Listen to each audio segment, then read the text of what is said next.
Welcome, everybody, to DA League's Season 5, Week 4 match between 1HP Esports and Team Gusic. Well, I gotta say, RektByStorm, my dear co-host, this is my, I'm gonna say, not so organic way of introducing you because I was already jumping into another thought here. This is not Week 4, actually, this is Week 3. This match right here is a VOD. We were unfortunately not in a position to stream the match as it happened, and so we wanted to make sure it was getting its like attention sometime, which is why we VODed it, and now we're ready to stream that. But it's so old of a match that it actually is a match of Week 3. With that being said, I do not know the outcome of the match. The keen-eyed among you may have seen the outcome in like the screen that was before us, right, with the starting soon countdown thingy. But that will not be most people, I assume. RektByStorm, is there anything else you want to add on to that? Because that was a really, say, unorthodox way of introducing the stream, I feel like. Well, I really think this is going to be a good match just because I have seen Gusic play before. I may have been in the qualifiers, I'm not entirely sure. I don't think I have seen 1HP play before. I could be very wrong about that. But actually, maybe I have. I have no idea. But either way, it should be a pretty good match, and that's what I'm hoping for. And second map being Villa, it just warms my heart already. Okay, this is going to be so random, but I got a question for you. A highly pertinent and important question for you. Did you get your hair dyed? Yes, I did. It looks good. Looks good, man. Thank you. So yeah, you know what? We got our match. We got our teams. Of course, we're ready to start whenever. So let's jump into the map bans really quickly.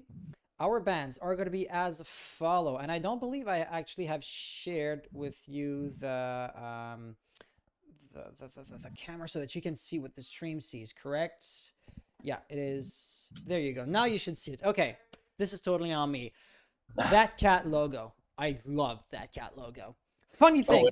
Funny anecdotes. So we were preparing the tweets to announce the match on Twitter, and I thought to myself, okay, you got to tag or mention 1HP Sport as they're playing. And then Team Gusic, they will not have a Twitter presence, right? Like that logo belongs to a pug team, to a pug stack, the kind of team that does not have a proper Twitter presence.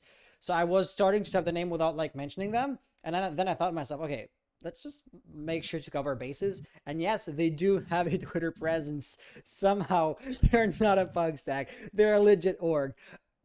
I will not say anything else because I feel like I'll make a fool of myself, but these were my impressions today. Today I learned Team Gusic is actually a legit team. They are good, but they're legit in the other sense of the word. Okay. These are our maps. Clubhouse, Villa. Do not know how long it took for Bank to be banned.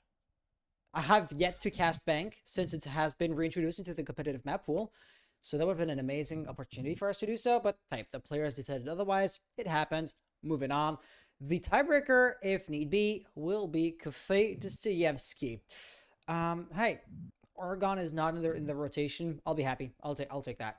You know? Yeah, I mean, Clubhouse is there, but you can't have everything you want. And as long as it's not just a Clubhouse and Oregon, that's all I really care about. Because that would just really, if it was just like Clubhouse, Oregon, and then some other map that is just almost always played, it'd be a nice game, but overall, just give us some new maps. And sure enough, there's Villa, one of my favorite maps. You know what? I think we're just about ready to go. I am going to fire up a prediction in chat. Who do you think is going to win this? Either Team Gusic or 1HP? And without further ado, why don't we jump into it? How's that sound? Sounds like a great idea. Awesome. So let's just do it then. Alright. Yes, I can barely hear the game, but I do believe the volume is just about right in your guys' ears. It's just me fumbling with the mixer. And there you go. I can now barely, vaguely hear something. Okay. Operator bans. What are we expecting? Thatcher. Hands down. Like, first ban Thatcher. Especially since Gusic is on defense, is going to be Thatcher. Let's see how that's gonna go. But there you go. Yeah, your assumption was absolutely warranted. I gotta say, just for the sake of variety, I want to see Thatcher not be banned, and I want to see some bandit tricksing. Like, it's been so long since I saw that. Just for the sake of variety, it is off meta. I know there's better way of doing things. I know, but I want to see it. Cuphead's out getting banned. That is weird now. Now that is weird to me because, you know, Cuphead's out can be really good to counteract a bandit tricks, right? Like, toss the firebolt at the CCTV wall from the window on the other side of the room, and then bandit can no longer just be hanging around right next to the wall. But if Thatcher is banned, you won't see any kind of bandit tricksing, so then why do you need to take Capital off the board? We saw the players mention, oh shoot, in game chat, so I suppose it's a matter of like voting the team and knowing who you're up against, because once again, like, my gold brain cannot comprehend, basically. Yeah, I mean, I love seeing the bandit trick. Sometimes you have no choice, especially in ranked and all that. You have there, like I'll say, Kaid's off the board. You need to bring somebody to deny those walls. Mute getting that arguable nerf where it's a circle instead of a cylinder now, making it True. pretty difficult to mute trick things without using way more jammers than you would most likely want to use. But it's just so dangerous where on most sites there's a below that can be opened up, especially on CCTV defense. Most teams just know, like, throw your Zofia under there, just fire off one of those impact grenades, and all of a sudden the problem's dealt with. Or most of the time, just bring a Maverick, which seems to be the way more popular pick. In ways of getting that wall, and you can save that utility in the back pocket of the Zofia to burn ADS and burn Wamaya magnets, force different roamers out of positions, force them into positions that are more comfortable for you. There's just so many different ways to go about avoiding those bandit tricks that it's a high risk, somewhat decent reward play. I get what you mean. So talking about that hard breach alternative, since Thatcher is off the board, you hit the nail right on the head. We're going to see both the Maverick and a Habana. It being the basement sides, you know, hard breaching is a tiny bit less prevalent than it otherwise would be. I mean, you can still execute a push through like either blue or the main stairs, and you won't absolutely need to open up a reinforced wall, unlike the top floor, right? But I digress. So we're going to be seeing both a Mozzie and a Vigil. So this could be some sort of SSG, you know, ROM strat without a mute somehow. So some variation of that thing. But it doesn't seem to be the case too much, as I do not see too many. There's might still be one or two silhouettes, orange silhouette that is, hanging around on the top floor. Yeah, you can see backsleeves offside. Oh, backsleeve. Okay, what's he gonna do? Because running out from there does not give too many good prospects. Of course, just harassing the attackers and being at the far edge of the map so that if they're attacking you, they're getting away from the bomb site has its value. But then again, I don't really know. One thing's for sure, Zer's already taking the pressure. For some reason, that was not a smoke playing that angle, but hey, doesn't really matter because a bullet to the head is gonna put an end to your roaming game, no matter who you are, and that's just what happened to Zer's. He is gonna be on cam duty for the rest of the round. A minute gone, and the advantage is already in the back pocket of 1 HP. They have so much control. Backslide is going to have to pull something here, pull a rabbit out of a hat in order to try to stop this snowballing. Here is that a rabbit coming out of the hat. Dean getting a refrag, though, onto Teddy. Backslide getting another one onto Trist. He's coming up huge this round in round 1 for Gusic. He's single-handedly keeping his team in the round. Amp deciding that he wants a part of that as well, taking out Bean. Chu drops into sight. It does not win the gunfight against Unlimited. Louis in a dirt tunnel, trying to at least get a KD, a stat pad rather, and try to get a kill on the Mozzie. Flash grenades will go out, and he gets a really nice shot. Blinded as he is.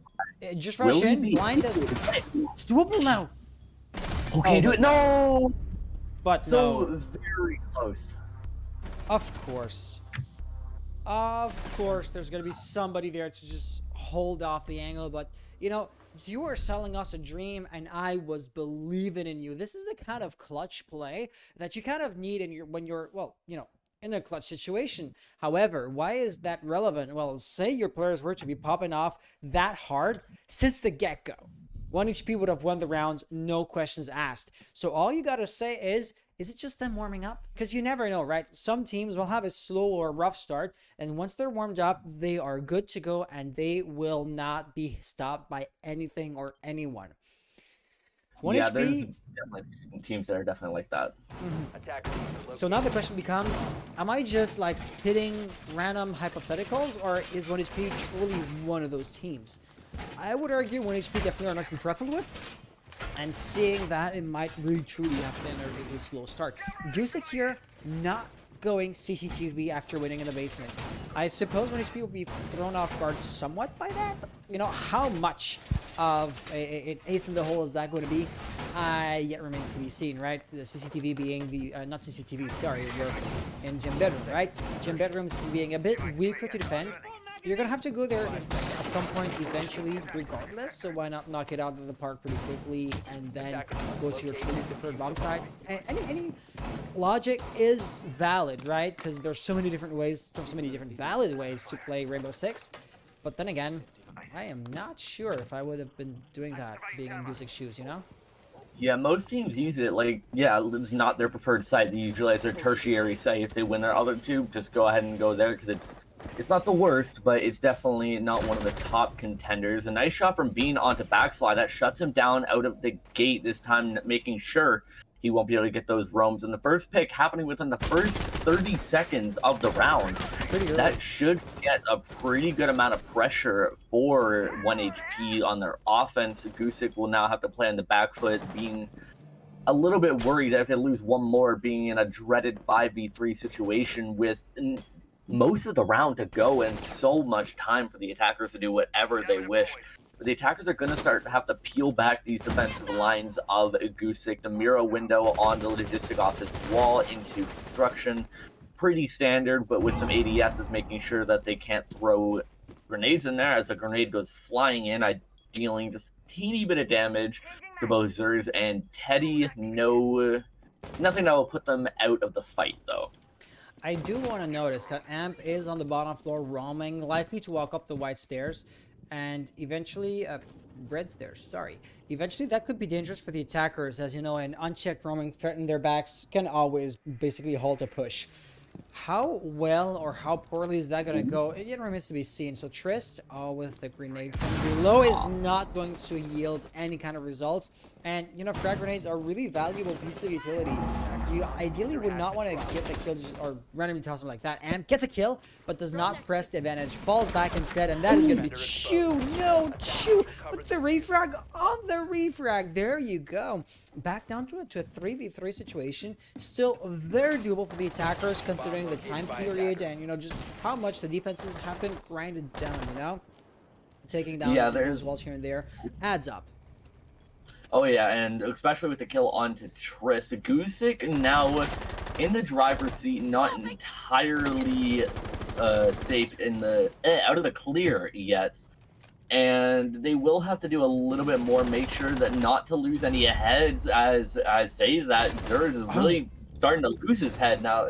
Now I start to think about it, it is now a 2v2 situation there, trying to get control of sight. Beans is pre-firing everything. He gets the Mira, triple kill on the round, and Teku takes out Amp, getting round 2 for 1 HP and tying the score 1-1 already. That positioning was key, I gotta say. Like, the LMG pre-firing everything, it almost is a given that you're gonna get the kill in that situation, right? But you didn't have any kind of roamer or anything sneaky planned by the defense.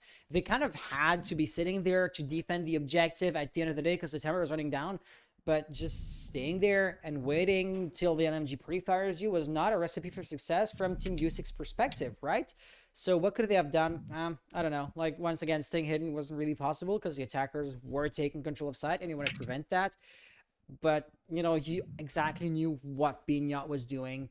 And we all saw it coming, like a train crashing in slow motion, really. So that is now going to be a 1-1 scoreline for 1 HP. Once again, that hero play that was attempted by, I want to say, Louis at round 1, getting like 3 kills in a 1v4 situation. Was that those numbers correct? The 2 kills in a 1v3 situation, sorry. Really impressive. And if their teammates had followed them since the beginning, 1HP would have won the round, no questions asked. Well, round number 2 kind of seems to be a no contest round. And this is 1HP now basically finding their pace. Gusic will now have to basically stumble that cause that momentum to stumble, because if not, 1HP is going to take the map as a whole really quickly. Yeah, I would have to say that Gusic really came out swinging with those aggressive picks, and that's where they got it down to a 3v2. Yeah. And it appears right away they just lost that aggression and decided to try to hold angles and not go for the gunfights. And inevitably, like you said, you know that Bean has an LMG. You know he's going to be pre-firing that drone 100%. So, yeah.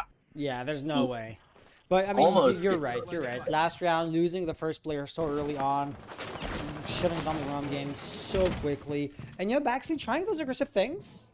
Same thing for Zers. You got droned out, so, you know, A+ for effort, no results being yielded by those actions, but you totally understand why. And all in all, you know, Gusic, they're not losing their momentum, and they're not, letting themselves be beaten so easily. Triss doing what a Maverick does. It's really just a matter of going through the motions, right? The wall's going to be breached. The attackers are going to take control of CCTV. No surprises there. The real contest is going to be once line of sight gets established. So Braxley is that Ella going to be able to... Oh, well, apparently not. Because at that range, you know, the Vector could have been... Not the Vector, sorry, the Scorpion could have been so deadly, but it's going to be the other side around. Actually, Gusic losing 2 players in way too rapid of a succession, if I do say so myself. 3v5 situation, over half of the round remains, and the attackers are, you know, 1 buffer room away of being inside the bomb site. This is too close to be comfortable for Gusic. Yeah, that I honestly just don't know what happened for not 1HP Gusic right there. You lose 2 of your defenders within like 5 seconds from one another, and you just lose a nitro cell that could help get yourself back into that round. You are losing so much. The grenades probably doesn't have to take out the shield. Never mind. Wow. The shield's still there. The Bean gun takes skill. the head off for unlimited. And This is just screwed. falling apart so quickly. The frag grenade gonna do what I thought was gonna be lethal damage, but not enough. Oh, Teddy! Getting a flank of the sentry and bringing themselves back into this round. This is now completely doable, and the timer is ticking down to about 45 seconds. The time will now start to push 1HP into uncomfortable gunfights. Yeah, how is Zer still alive is my question. Like, being visible from the hatch and having to hold like 2 or 3 angles at the same time puts, you know, that mutant in a really uncomfortable situation. Somehow they stayed alive until now. Teddy now, last one alive. Vector in close range is like the single best weapon in the game. Well, maybe not, but almost. However, Teku is wisely going to stay out of the optimal range of the Vector, and this is gonna be another, not exactly no contest, but still decisive round victory for 1HP Esports. Yeah, that looked really convincing after the first about minute and a half, and then all of a sudden Teddy gets this flank that for some reason none of 1HP were watching, and just murks 2 members of 1HP and almost gets it back in the round, but they were just unable to get the rest of the picks they needed in order to turn it into another round. But it is kind of that little consolation thing where you didn't just get flawless round. Oh, it looks like we're gonna have a rehost. Let's just wait and see. Yeah, this is gonna be a rehost. So yeah, we are going to go in a little, be right back. So the funny thing is, you guys of course know that since it's a VOD, the rehost is going to be over soon as, basically. But yeah, so the one thing I do want to mention here, and let me just like reframe my camera a little bit because now we look about the same. Okay. We got a few back and forths on both teams, right? So both teams got a double kill. Both teams got 2 kills back to back in a rapid succession. And so the idea being, neither team is immune to errors, nasty surprises, or losing their players in a really generic sense. So I suppose both teams could be described as being more or less on an equal footing. More or less. 1HP has been winning the rounds pretty decisively, so I know that I'm saying this with a huge grain of salt. But the main idea I'm trying to say is this match may come down to the team that makes the most amount of mistakes, because by default, both teams might be really tied to each other. Yeah, it's definitely a little bit more favored towards 1HP at this point, especially Bean going absolutely off with that LMG in his hands. It does seem like gunplay-wise, they are outmatching Gusic, at least in the first half of the first quarter.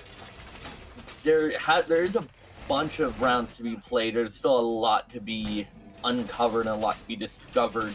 When the sides switch, we could even see Gusic just absolutely rack up points. We could even see Gusic run away with the half with the next 3 points and at least get themselves a 1/2, which is what you'd expect a 4-2 split on the defensive side of Clubhouse. And they decide to go back to basement after winning their first round there. I do not believe anything has been swapped since that first round. They aren't bringing the Vigil on. Yep, that's been switched. That's been switched. No Vigil, the Cade instead. It's actually a good idea, I would say, because protecting those hatches is pretty important. And I totally cut you off, but I thought this was relevant, so I'm sorry, go ahead. I was just gonna say that I think Backfly switched from Vigil to Kaid. So, with all that being said and done, we have not exactly seen a round be played on CCTV, am I right? No, we have not.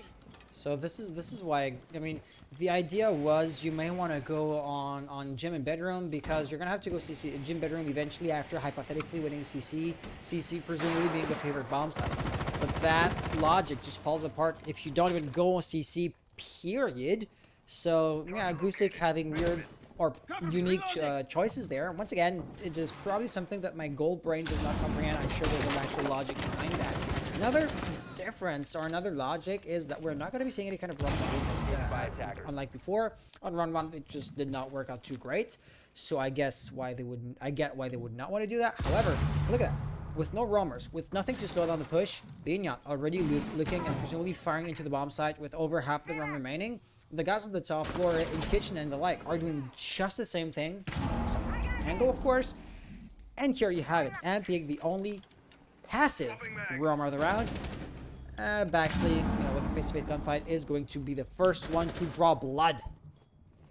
Yeah, that first pick, though, onto Zers is definitely going to be something that may haunt Gusic, and another one onto Backfly.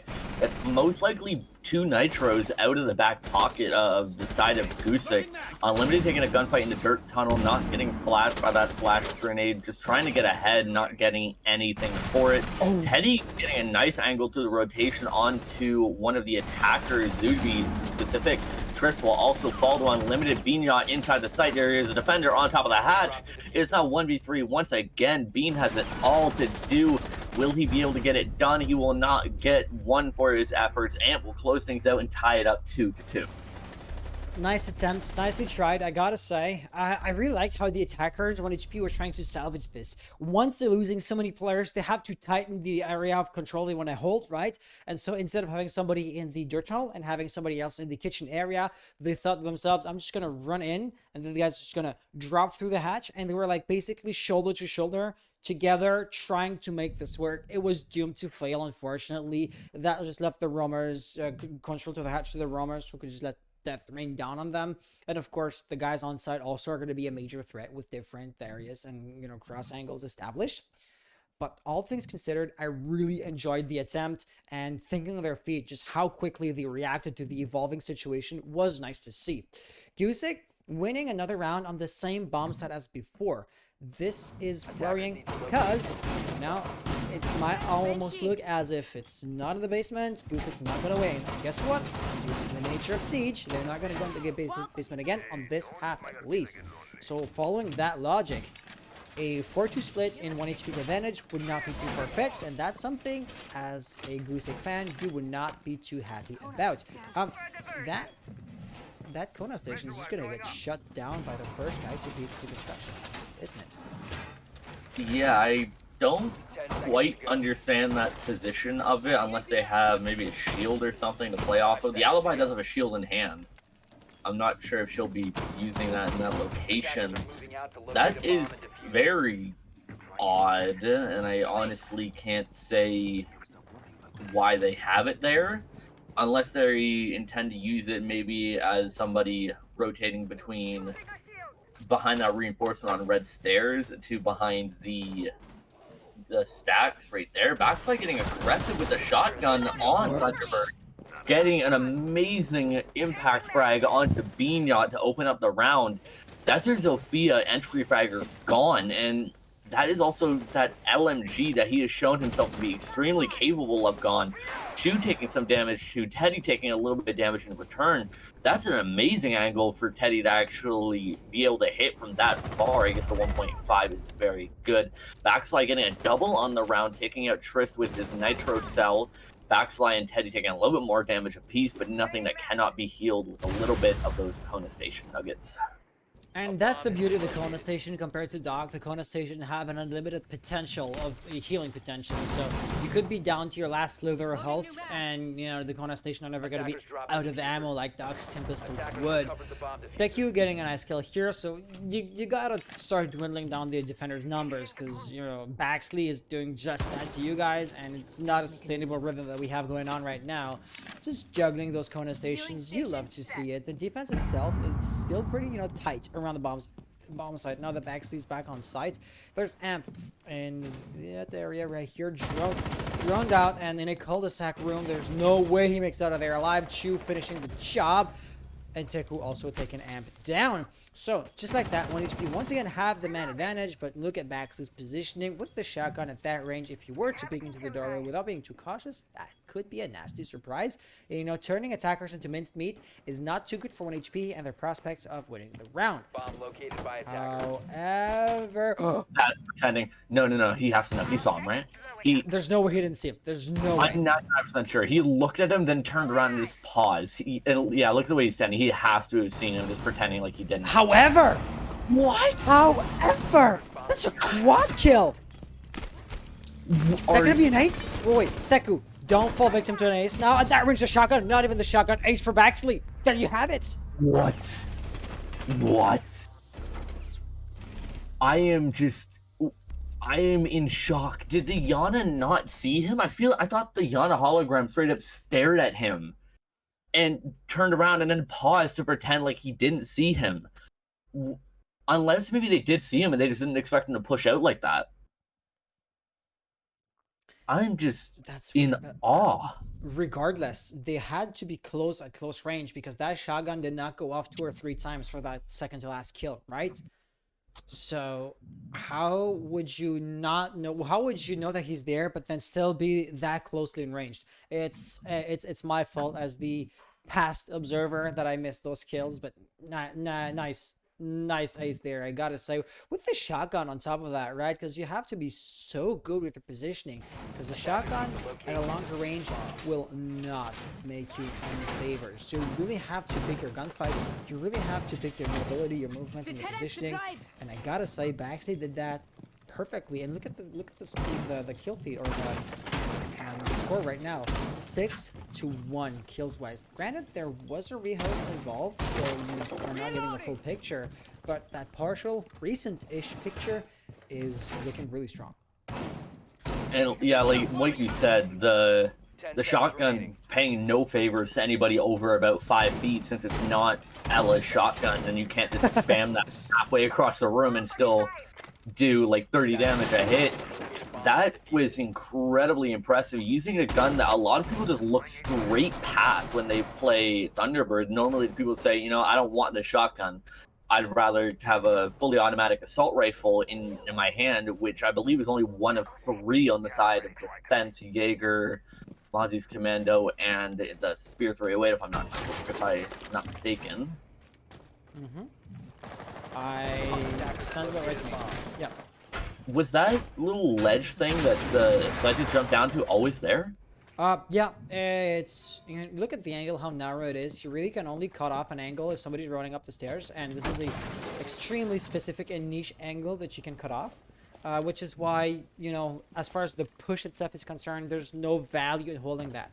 However, the off angle is just that, an off angle. The definition or colloquial definition for off angle is the kind of angle that you don't expect to be held, and therefore it is prone to catch somebody by surprise if they were to run past you. Once again, that's like the big if in that specific angle. There's one operator that I would love to see, and obviously we don't see in this half, is Osa, who just opened up. I would love to see how these teams like try to use her and try to use her to make those little attack strongholds could be. It is my understanding that a nice late attempt, but how do you have a roamer down there? Teddy just going in. However, it's just like peeking the shotgun. It doesn't matter if you're not ready, you're not ready, and neither gun is really going to be forgiving. Baxley there with a nice kill. Back to OSHA. It is my understanding that most of the leagues, including maybe even Pro League, correct me if I'm wrong, have extended OSHA's quarantine period for some reason. I find her to be strong, but not like outright game breaking, which is why she's allowed to be played in DL. But I believe like most players out of habits, you know, developed on those other leagues are not picking her for that reason. However, I am just tossing out hypotheticals here. Flash nades, flash nades, flash nades. Is that going to be followed by a frag? Yep, Triss is tossing it. Not working out. Amp with a double kill. Binyat. If somebody can pull it off, it's going to be Binyat with the 122 now. Bullets in the magazine. Pre-firing is strong, but cross angles might just be stronger. It's still a 1v4, and you know, the math just does not add up there. There you have it. Math just not adding up. You can't beat math, man. You just cannot. It's just impossible to beat. And that will secure the half for Team Gusic, making it a remarkable just comeback in terms of their performance against one HP and managing to salvage that half. But circling back to that OSA thing you mentioned, it may have been, I know there was a trick, or I think there still is, where you put your OSA shield beside a electrified wall and put an Ace Selma on the shield, and even if it's electrified, it still opens the wall. Oh, so that would be game breaking. Okay. Would that not fall under the umbrella of non-glitches? I believe it would, although it might not even be considered a glitch, just because it's a feature, yeah. Yeah, because the shield is, you put that there, and then the Selma spreads out because of its little deploy arms thing. Yeah. It spreads out into the wall, and that doesn't count as a hitbox, so it can just, you know.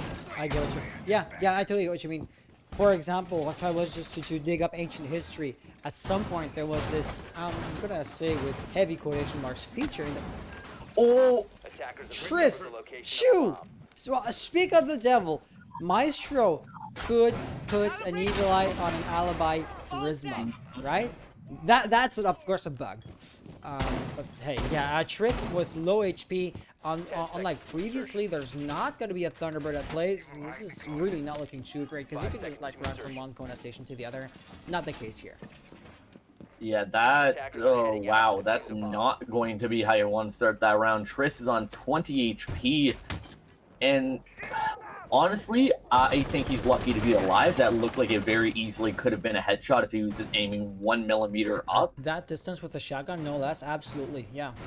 So he should just be counting his lucky stars that he's alive, but he is looking worse for wear. That will not stop him, though, from doing his roamer duties and trying to get a little bit aggressive on these picks. All he needs to do is hit that one headshot, and he wins that gunfight no matter what way you look at it. But never mind, he will not even get that chance. Teddy will take out Triss with a body shot. So there might have even been a chance for Triss to survive if he had that health. I gotta say, Teddy, you cannot go too much on that gunfight because it was an uneven gunfight. Kind of like the Make-A-Wish Foundation, right? He didn't have long to live and he knew it, but it did not prevent him of living his life to the fullest.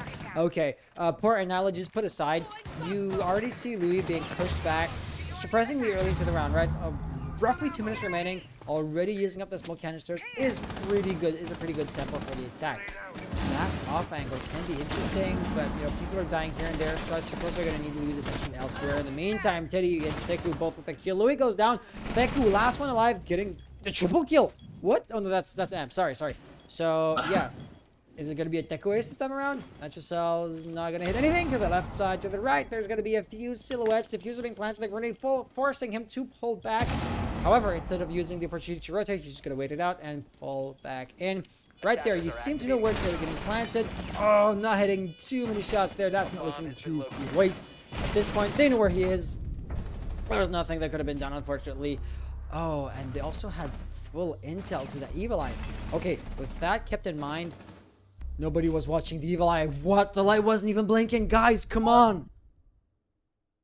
Okay, so there's a few things to note here. The first one being that Gusic is now 1 point away from pushing match points. And the second thing is there was a lot of dead members of 1 HP, and not a single one on at least that Evil Eye that had full view of at least 2 members of Gusic. That's not a good habit to get into. That could have I don't think it would have prevented very much. It definitely was not a round deciding thing, but it might have helped get a few more kills onto the board before losing that round, and maybe even give it a chance to get back in that round. Very much so. Yeah, I mean, you know, once again, Mira with that gun specifically is just an absolute clear and close quarter situation. So just like we saw Baxter with the shotgun 2 or 3 rounds ago, you gotta have good positioning and nothing is impossible. Okay, yeah, the situation isn't the same because we're talking about a close plan situation for the defender, no less.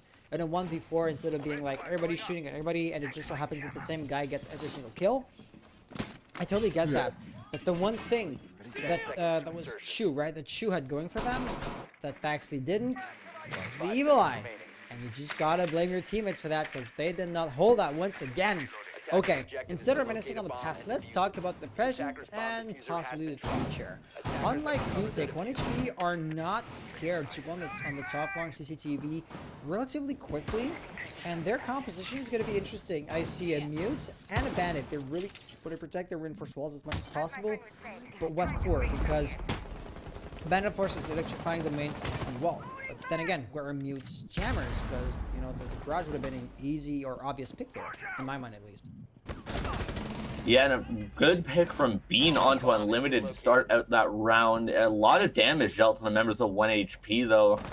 It's not an ideal position. Louis getting hit a little bit, too. Teddy being the only one that's a little worse for wear, and now he is no longer worse for wear. Oh, no! The siege rule coming to full effect. The second Baxley looks away, Triss comes out of nowhere with that SMG-11 and shows no mercy. Teku getting Zers. This is falling apart so very quickly for Gusic. Amp left in a 1v5, most likely just going to have to go for the stat padding, and I'm not even sure if he'll get any of that unless he come across a low health member like Teku or Bean Yacht. I don't see a world where 1 or 2 picks happens unless he can catch somebody off guard, and he just blew himself up by holding the grenade a little too long. This is embarrassing. I'm so sorry. I was thinking to myself, 1v5 situation, unlikely, but then again, you got the grenades, right? 2 free kills, hypothetically speaking, with the grenade. You know, it may happen. Then you got 2 remaining players on low health. You know, if the stars were to align, we could legitimately see a 1v1 situation within, I'm going to say, 40 to 50 seconds. And then he just blows himself up with his own nade. That was so unfortunate. The kicker is, even if you let go of that in time, that would have 100% gotten the defender inside of cash. Yeah. Unfortunate, but it's what happens if you don't practice that enough. I feel that. That's happened, admittedly, way more times than it should have to me. Who's not in that? Who wouldn't be in that situation? You know. However, I don't know. I was hoping that at this point in how long I've been playing Siege, is the white parts on the frost mat more defined than they normally are? I would not think so. Those look really bright now. Okay, so the frostbite has never been, or any trap gadget for that matter, has never been truly hard to detect. It's just a matter of if you're not thinking of actively looking for it, you're not going to see it. But if you look at it and you're looking for it, you're going to notice it, right? Yeah. So I do not know. I mean, so Capcan's Elite, if I was just to go on a tangent here, was considered somewhat-ish pay to win because the more beige and muted colors made it somewhat easier to blend in with the environment, specifically on some of those like wooden maps, right? And Yeah. really, I digress totally. Maybe somewhat-ish. Is that really going to impact the game? Not at all, you know? Yeah. But it's a nice bit of trivia. Good job for noticing it. I honestly thought that it was a lot later. To be fair, I used the Frost Elite, so I haven't looked at That's the why regular you- ones yeah, in a that's why. while. It's the kind of thing that now that you're bringing my attention to it, I could not tell you if it's actually different or if I never noticed it either. But right here, so there's going to be the mute jammer, but just like you mentioned, Red, it's a sphere. It's no longer a cone. So if they're being tossed right, then you can hear that. If they're tossed at a specific angle, they're going to blow something open, but that something is not going to be the best angle ever. For Twitch drone, which with jumping capabilities now, going to get some amount of intel, and there you have it. Firefights already erupting. Is that going to get something? Like two guys setting up and like specifically waiting for something. That was? There's somebody already in there. Surge goes down. That was not Zers. Teddy, last one alive. Everybody just died, but Teddy has control of Logi. How long is he gonna stay alive for though? I don't see it happening for long. He's hopping right inside deployable shield. Will not get one. Bean will shut him down before he can even get it rolling. It is now a 1 point difference, and it is one round away from having either Team Gusic go to match point or 1 HP making sure that every single round of regulation is played. So I gotta say it's surprising. Like 1 HP, just from a purely, I want to say, reputation perspective alone, I was expecting way more out of HP than Gusic, just due to how much they're known, right? But Yeah. you know, those peripheral factors put aside, if I was to look at the previous round, specifically how Teddy played the last few seconds, under pressure in a 1v4 situation, One or the other. you were not really going to win it, granted. However, not being under pressure, can totally just sit back there and judge. I'm sorry. The idea is, what I want to mention is vaulting through and then going into construction, specifically peeking that shield. First and foremost, out of cover, peeking somebody behind a shield is rarely a good idea, especially since the shield is a poor man's mirror window, right? So peeking a mirror window, even a weaker version of it, is never a good idea, especially if you yourself are out of cover and not pre-firing aggressively to make sure the guy stays hidden. So then toss out a drone. Not sure if they still had drones left, but you know, just toss out a drone to make sure that you are not going to be flanked or something, and then you have the mirror window to make sure that you're not going to get pushed aggressively through construction. And this could have been a semi-ish viable defensive setup. Just let the defenders, like, you know, aggressively peek you once or twice, and then could have almost seemed doable. But then again, I digress. This is going to be round 10, like you mentioned. Either regulation or overtime is going to become extremely likely. So right here, we're going to have a bottom defense with a few roamers on the first floor, Beanyat being the most notable example of that, and it's on the top floor. I'm not sure if that's what was on the roof or third floor, though. I'm not sure if I see anything upstairs on either team. That's probably just the roof. I could just be like completely looking over this here and not see and be missing something. Oh wait, no, there's a blue body up there. So sorry, really quick. It just sounds like there's, I don't know, it's like some crumbling paper in the background. Is that you or the clean feed? That might have been me. I'm so sorry. So if you just could stop that, I would appreciate it so much. But right here, Louis going down. That was your smoke first off the board. How is refrag? But refrag getting refragged immediately. Trish goes down just as soon as he gets the kill. What? So losing too many players way too quickly. This is an unsustainable rate for 1 HP. That roaming player, that's Beanyat, right, has to get mini kills rapidly, because if not, you only have 2 bodies on site right now. One, because your Teku has been offside. Well, he doesn't even need to do it again. Oh no! Whoa. Shoot! Not shoot. I don't even know who that was. You should have gotten the Maestro, but no. 1 HP, get the round back from the clutches of defeat. That was severely unfortunate that Maestro just tanking one too many bullets and staying alive, just preventing them from pushing into that site. That was absolutely major. Absolutely, yes. Yes. Once again, considering that she had those roaming players off-site doing whatever they were doing, the site was so weak. And then you have LMG versus LMG. Zofia peeking into Maestro. Zofia dies. Maestro gets the kill, but gets refragged immediately thereafter. Site seems open. Russian in the player, the mirror, I want to say, coming back from construction. Construction, goddammit, dirt tunnel. Wooden rafters. We got confused, right? Yeah. It just happens so quickly. You cannot like play by play those kills because they happen like 5 a second, basically.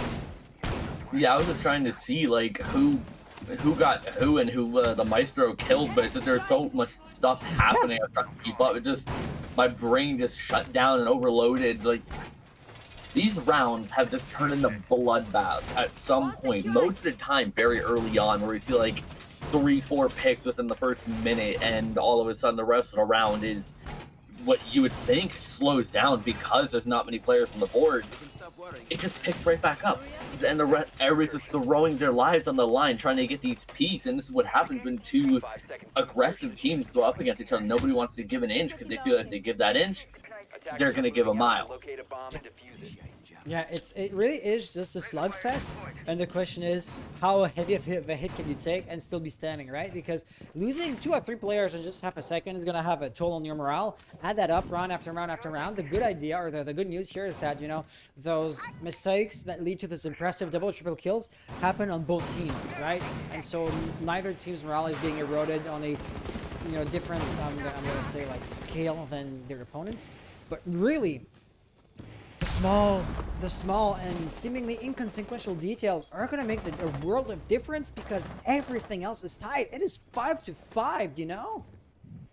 Yeah, and now it is 4 versus 5 in favor of Gusic on the offense. Chu going down. That is one of the hitters on the side of winning HP, but it is somebody you are kind of okay with losing because it is the Malusi. All of them, most of her utility, maybe they lose a nitro cell and that's about it, but all of her ability utility is gone. Teddy, oh no, I never saw Binyat coming.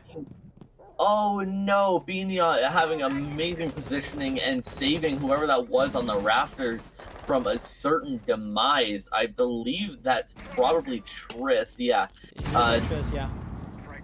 Yeah, frag grenade does a little bit of damage to Bean. Zers takes out Louis, and that is pretty open now. The Aruni is now gone, and nobody is on those rafters. Triss rotates back into sight. Binyat taking a lot of health off Unlimited and taking out. Triss also following it up with a kill onto Amp. Advantage goes back to 1 HP. Zers will try to take control of rafters and will get it.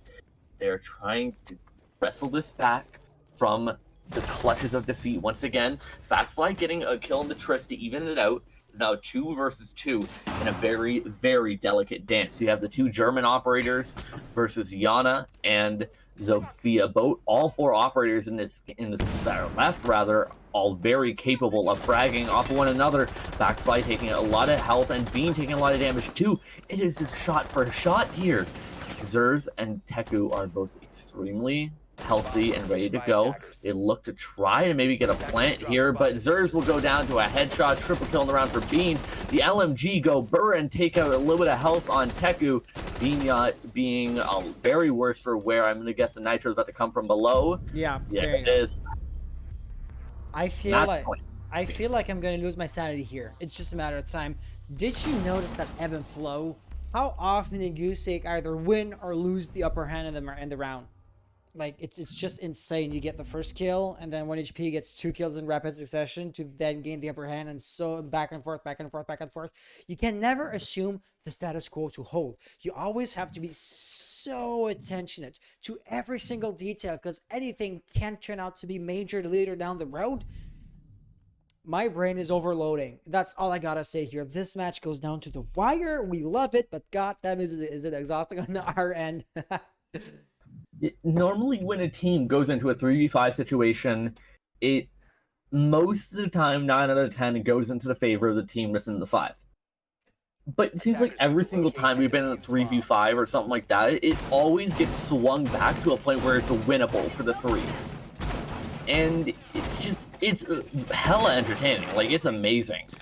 But like you said, it's just back and forth, back and forth, back and forth. And it's hard to keep up and try to figure out who's actually in the lead here, because there's always that X factor no matter what. Like, if there's 3 members left on 1 HP and 5 on Gusic, all of a sudden, for example, Teku comes from site into, oh my lord, construction, and 2 members of Gusic are dead. Now it's a 3v3. It's just completely back and forth, and it could go either way at this point, but I am going to take a shot in the dark and say overtime is definitely on the table here. I want to note that 1HP has 3 shotguns to their disposal, with Pignat's secondary shotgun there. The potential for self-destruction is absolutely huge, and this was totally planned that way. I did not see them do that much self-destruction. Chu trying to go for a run-out, that's pretty interesting. You know, equals for effort, results not being there. Then again, it's not exactly your fault. But this just goes to show how aggressive 1HP want to be. They want to put an end to this round. They do not want to keep on playing any longer and run the risk of going into overtime. Those aggressive yet calculated risks are going to be a decisive factor because the attack now knows that you have some roamers somewhere. Red Trist last time seen was in the kitchen area. And just like that, I want to say Baxley's silhouette is looking at that back kitchen entrance. Well, just no longer there, so we're chasing Ghost, it looks like. Then again, this can also be a good thing for the attack, because chasing Ghost is going to force the attack to basically waste time. That off angle, oh no, it's Chu actually. I am just making a mistake as far as like the actual identity is concerned, but the playstyle definitely is going to be present. Thermite using both exothermic charges on the extreme sides. Yeah, so the middle beam is still going to be there, but then again, 2 breaching charges there, it's kind of odd to me, but I suppose they really wanted to have a wide field of vision as regard to that, you know, wall getting opened. Yeah, my only explanation for that maybe so you can hide in the middle and have a little bit of cover. Other than that, that's heavy hard gone, and Teku getting a great pick onto Teddy, but is not losing a whole lot as the exothermic charges were already used. So I guess it's kind of a blessing in disguise. Netro comes out and will not net anything for it. Chu taking out Backslide, and Chu taking a little bit of damage for it. Amp is also a little bit hurt. The 3v5 situation that I just mentioned.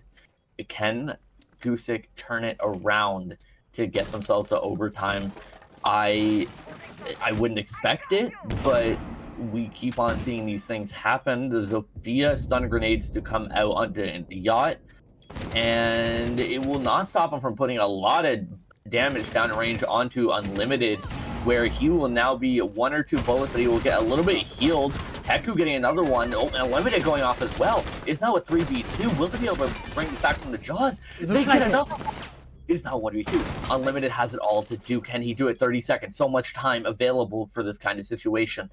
If he can pull this off, he has an LMG in the hand. I'm not sure if he's aware of the person in construction. He is not triple on the round. He has sight. I don't think he has the fuser. However, he needs to get this kill. He doesn't. It's outside the mirror window. He'll be able to recover it very easily. It's the alibi of Chu versus the Finka LMG of Unlimited. Fuser starts to go down. 5 seconds until it goes down. 3, 2. He will bait it off it. Will he get the kill onto? It won't. But he will be able to pick himself out, and it will not happen though.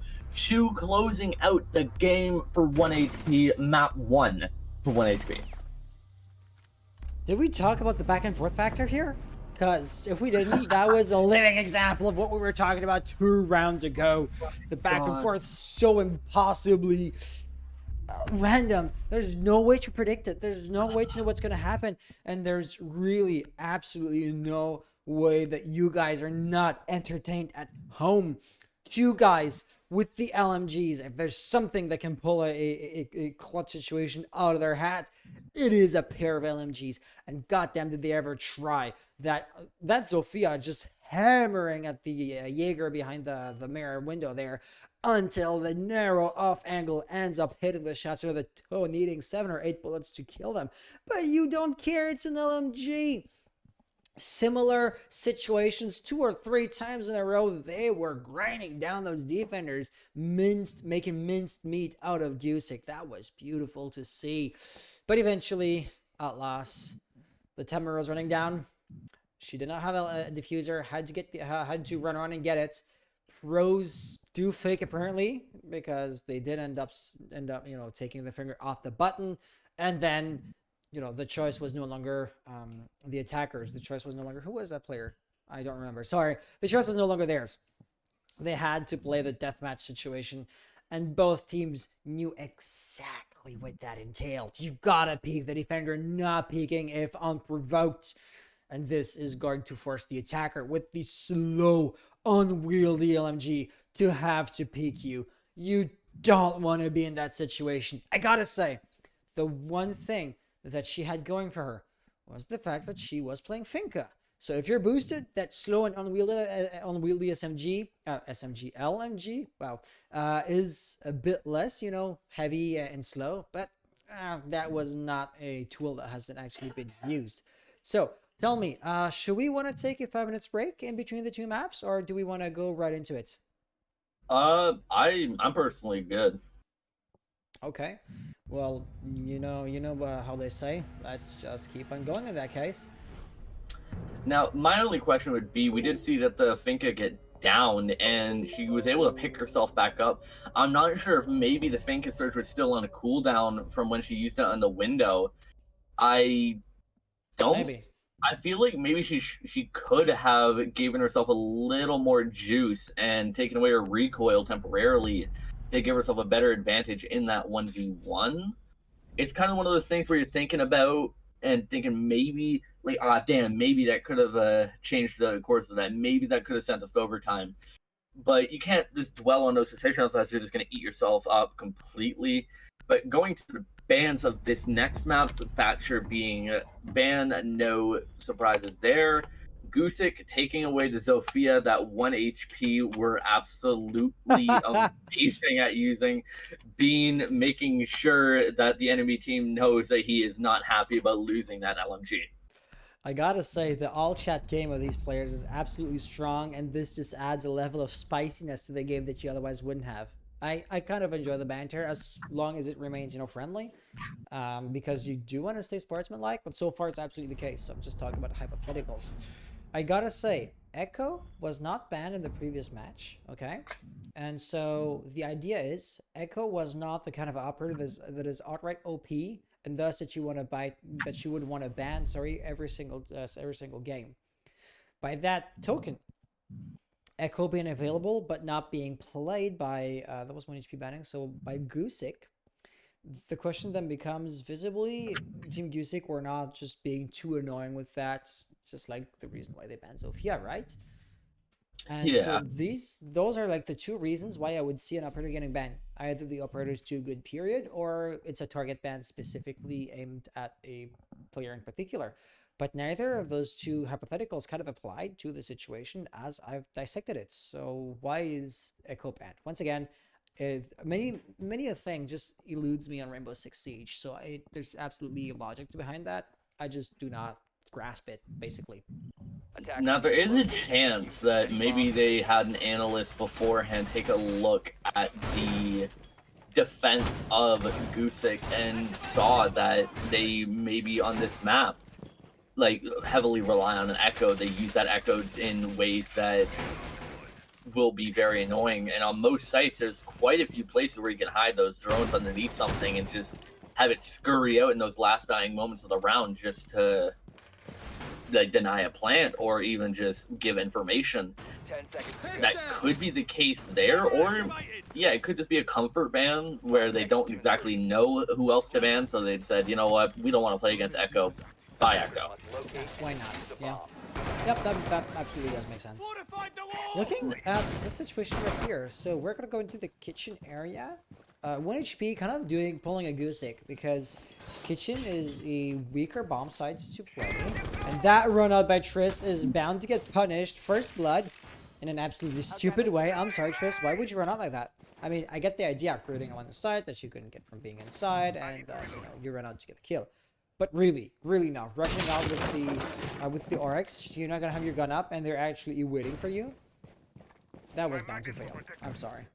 Yeah, I guess he maybe thought some of that first round aggression might work, and I mean we have definitely seen plenty of aggression from both teams in that first map. Unlimited trying to see if we can get a nice little angle onto the camera, looking in the wrong place entirely, looking in the corner rather than right above the door. Chu narrowly missing some shots onto some of the defenders. No, that's just looking good at double.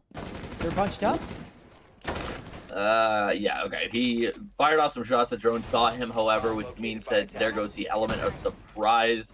So he decides to immediately run away rather than risk his life and put his team into a 3v5 situation, which may seem bad, but apparently these teams don't care about 3v5 situations and they'll just win them anyways.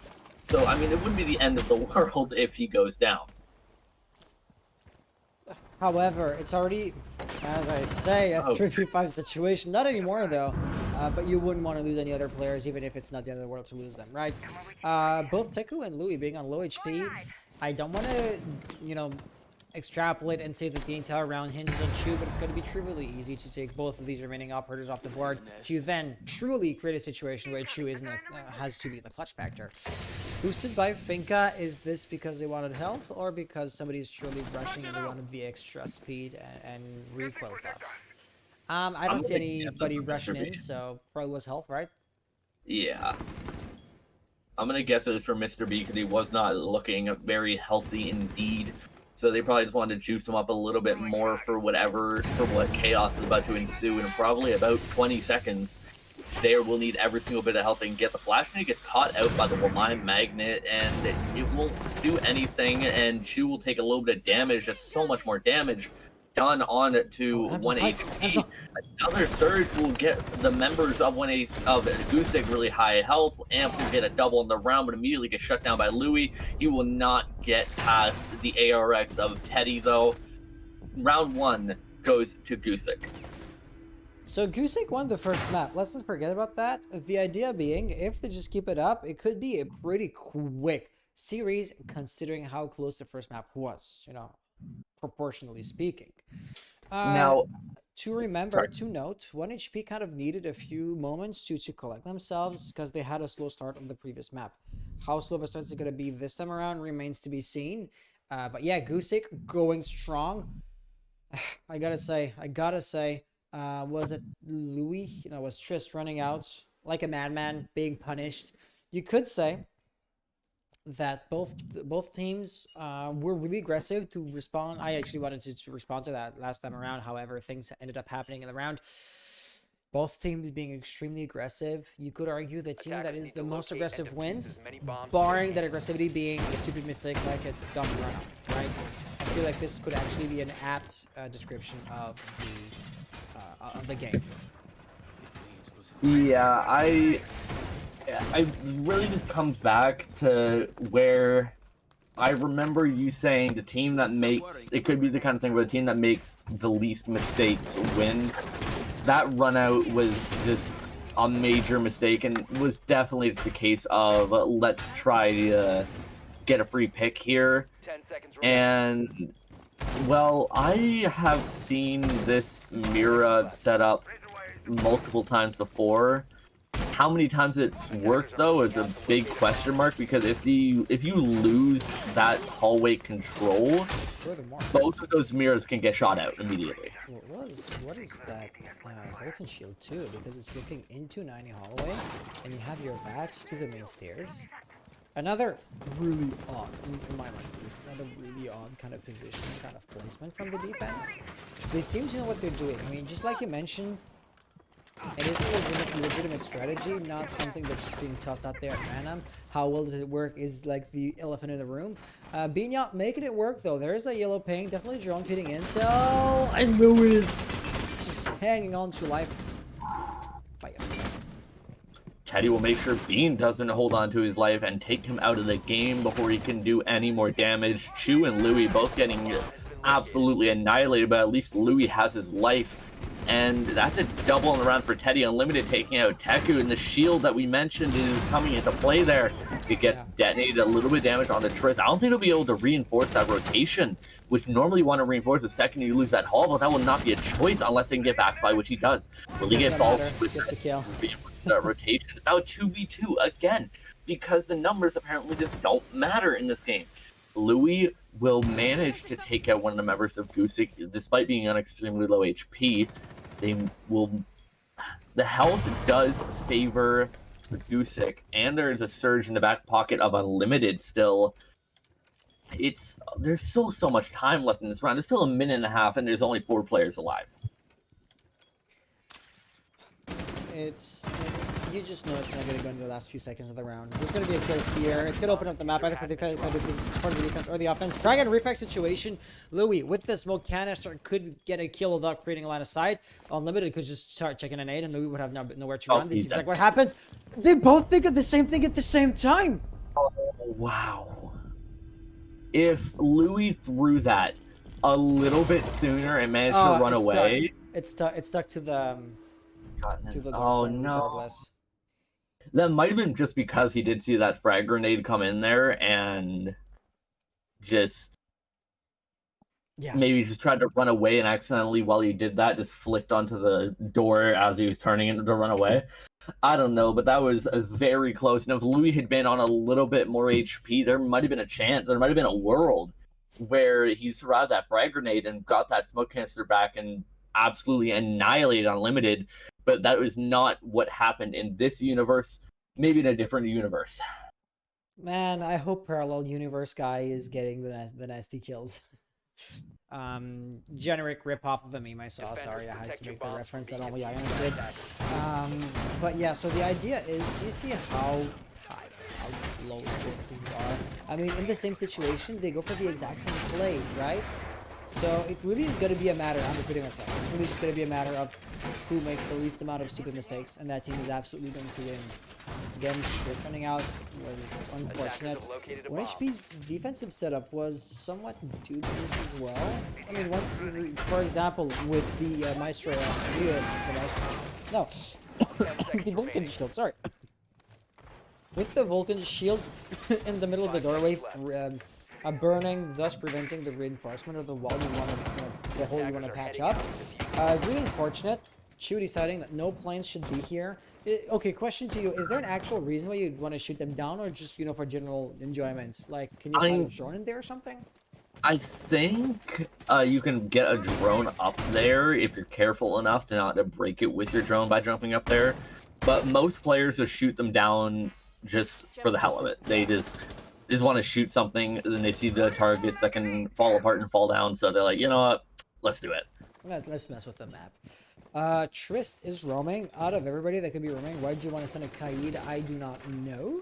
But there you have it. Surrounded as he is, there's no way Trist survives that. Yeah, absolutely. He had no idea Amp was there, and Amp knew exactly what was going on. So situational awareness is going to be everything. This does not classify as stupid aggressivity. Well, you could say that looking out the window was not exactly bright either.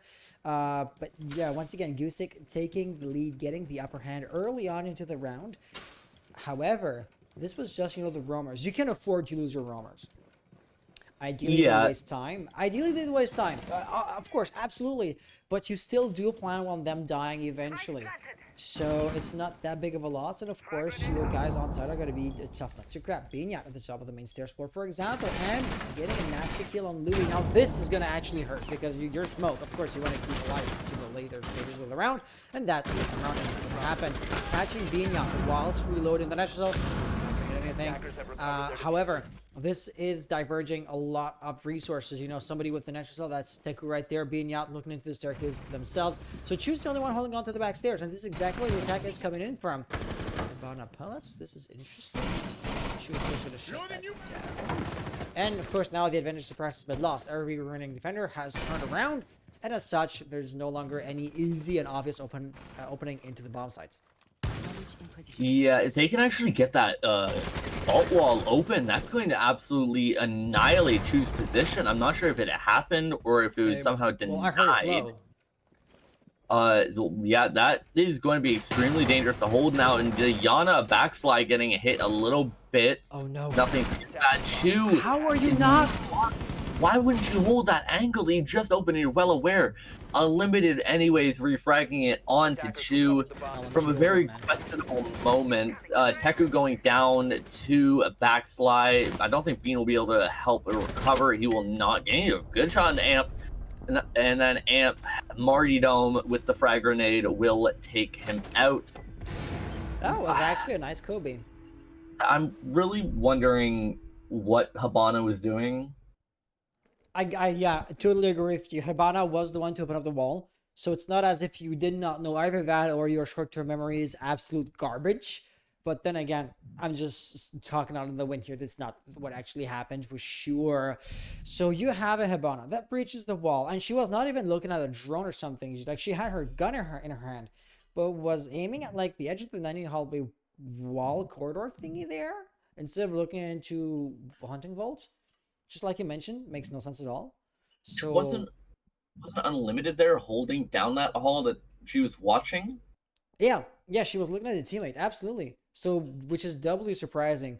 It wasn't like a question of being spatially unaware. Like you hear the footsteps, you turn on because that might be a roamer if you were to like not know that your teammate is there. Theoretically possible, I suppose. But considering the level of play where these teams are at, extremely unlikely. At the end of the day, it doesn't matter. No, Gusic still wins the round. By the way, Gusic 3-0. Like, this map is still defense-sided, correct? I mean, pretty balanced, yeah, because Ubisoft's doing a good job at balancing the maps. But, you know, the few percentage points that it is away from being a perfect split are in the favor of the defense, correct? Yeah. So, Gusic looking really strong, basically. My guess would be it did take 1 HP a little bit of time to wake up last game. And, well, Gusic, that really close 1v1 loss for 1 HP last game might have kind of broken the morale a teeny bit there, and Backslide is trying to... Wait, is that a rush? Wait, they're kind of rushing in from the opposite side of the map. The idea being, you're more exposed to roamers, but the entry point into the building itself is, of course, less watched than if it was to be, I'm going to say, bedroom window, right? So they're going to be taking... It's not a rush. It's not fast enough to be a rush, but they're still rapidly taking vast amounts of control on the map. That one here, nice little flank watch. You're going to need it. There's somebody at the bottom stairs. However, with every player still alive and up on the board, there might not even be someone watching that drone. So hey, sending a body might work. That's at the bottom staircase has been figured out. Teku is a yellow ping now. But both teams are kind of slowing down. And Teku spotted out as he was. Is that a wall? But yeah, from above, staying alive. The natural cell not hitting anything. But whilst you're looking at the ceiling, the attackers are creeping up on you. Whipper takes some amount of damage, and on them it is just going to heal you right up. Teddy eventually gets the kill, and now it's going to be back to the basics. The roamers are out, so you have to take control of the bomb site itself. Triss is going to be there with the nitro cell, Louis with 3 smoke canisters. So you know, the bomb site itself is not open, even though the attackers do have the bomb. And Louis' angle here is pretty interesting, actually. That you aren't losing a whole lot when you lose that mute, especially since you already used the nitro. And Bean taking a whole lot of damage, lucky to be alive. 1 bullet will put him out of his misery, and speaking of which, that last bullet will get landed, but he will most likely be recovered. I don't think any attacker's in the position to... No. Oh no, wait, is that another nade being cooked from that silhouette from beneath? I don't think, no, apparently not. No, because like Amp was the only one with an 8 left, and he was not below, so at the end of the day. I do note that Teddy is roaming or rotating rather into the master bedroom. Better late than never to open up this line of sight. The idea being both Triss and Binyat would be, you know, stuck where they stand. Chu, actually not Binyat, sorry, but you know, Chu just gets a nasty dose of lead in place. That is going to make for a bad headache later down the road. Triss now last one alive. Diffuser being planted. One defense situation playing for time. Trigger discipline. Could get a triple. The gun's fire rate was just too slow. Almost. He was on the verge of greatness. Some other weapons. That was a Maestro LMG. That could have been an entirely different story. But now Gusic hold a 4-0 lead ahead of 1 HP. That's going to be very difficult to come back from. 1 round away from just making this half completely unsalvageable, and 2 rounds away from getting a flawless half and pushing a match point. if it gets to that point, if Team Gusic even walk away with one more round on the offensive half of a slightly defender-sided map, it's going to be a very, very, very hard mountain to climb to get back into this game. 1HP asking for their tactical timeout, now is really the right time to do so. I mean, they're not backs against the wall, but the idea is you want to keep yourself a bit of a margin room, right? A buffer room to get those 1 or 2 rounds of like mistakes here and there during your actual comeback situation. So 1HP will be asking themselves, why are we losing? Because gun skill wise, they're pretty much balanced, right? Now their team is just flat out winning every single gunfight. Their strategies are all right. They're still good, but I feel like this is what differentiates the two, right? Once again, looking at how they defended into Aviator and Games Room with like both mirror windows on the side of Games Room, that was somewhat odd. Did not end up working out, and Gusic are just going to pick up on those mistakes and capitalize on them. I think that's the main issue. So if I was to give my 2 cents, I feel like 1HP, if they were to go back to like the default strategies, that could be a good thing, because the default strategy is the strategy that everybody uses because it's the best known strategy. A custom strat would work because of the advantage of surprise. If it was to be that good, everybody would adopt it, and it would then become the new default strategy. So I feel like sticking to defaults and just having a perfect execution is what 1HP would need right now. That's my 2 cents. Yeah, I mean, it's definitely going to require a pretty long Hail Mary to get this here, but honestly, it wouldn't look too bad if they can get these next 2 rounds. Now, 4-2 is obviously you're not winning, and it's not your desired outcome, but it's the best case scenario right now. And, well, that's kind of all you can hope for, but it literally is all you can hope for at this point. You're right. Yeah. Like, it's not even the kind of thing where you expect Gusic to really take ahead in the offense. You really expect 1 HP to be the ones in a potential 4-2 advantage on the defensive side of Villa, but I mean, it's definitely still doable. There's no counting out 1 HP just yet. If they can get these next 2 rounds, they'll be looking decent going into this next half if they can get them convincingly. I question why he's putting it there rather than behind that little vault door, but to each their own. It's going to be visible from the attackers from the doorway, so yeah, it's objectively weaker than putting it behind the door. Yeah, oh well, but I mean, there's not a whole ton of hard destruction on the side of Gusic, just the Habana. A narrow shot from Triss, almost taking the head off a backslide, not doing any damage though. So overall, everything is good. A little bit of a cross being held here by Bean and Triss. Bean just backing off the second that drone saw. The Yana hologram close on his heels. Triss hearing it, almost peeking, almost losing his head. The man inside a piano, though. They're getting the control that they wish to get. And it looks, all in all, that they are making very good use of their time so far. If they can get Triss off these stairs, that will open up this round majorly, considering looking at all the silhouettes on the side of 1 HP, they're all kind of congealed over on the side of red stairs, and there it is! Oh no! The attack stacking up, actually, this could work, but you will have to brute force yourselves through 1 or 2 doorways, which is still really easy to shut down for the defense, right? I want to note, Deku just got their first kill of the entire match.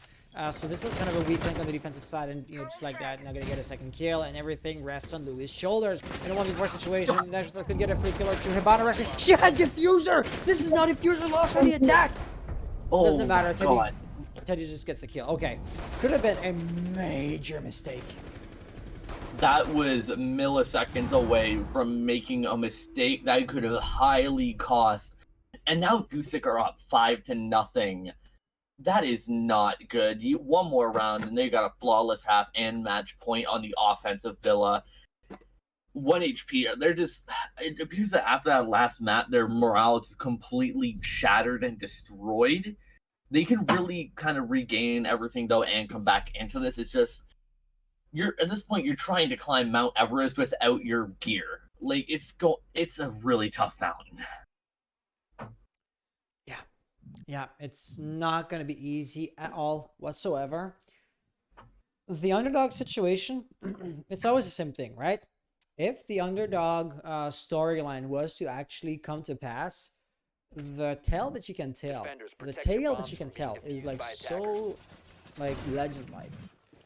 Thing is, the odds of it happening are abysmally small, especially considering Gusic's momentum. Like momentum, we haven't really brought it up, but it's such a big part of the game, correct? So Yeah. I don't see 1 HP pulling it off. The role swap could be their last chance at, you know, salvation, basically. I'm not sure what Takeo's trying to do.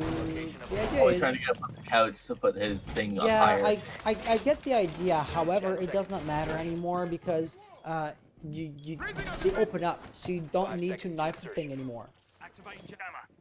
Old news, but I suppose this habit stuck with them.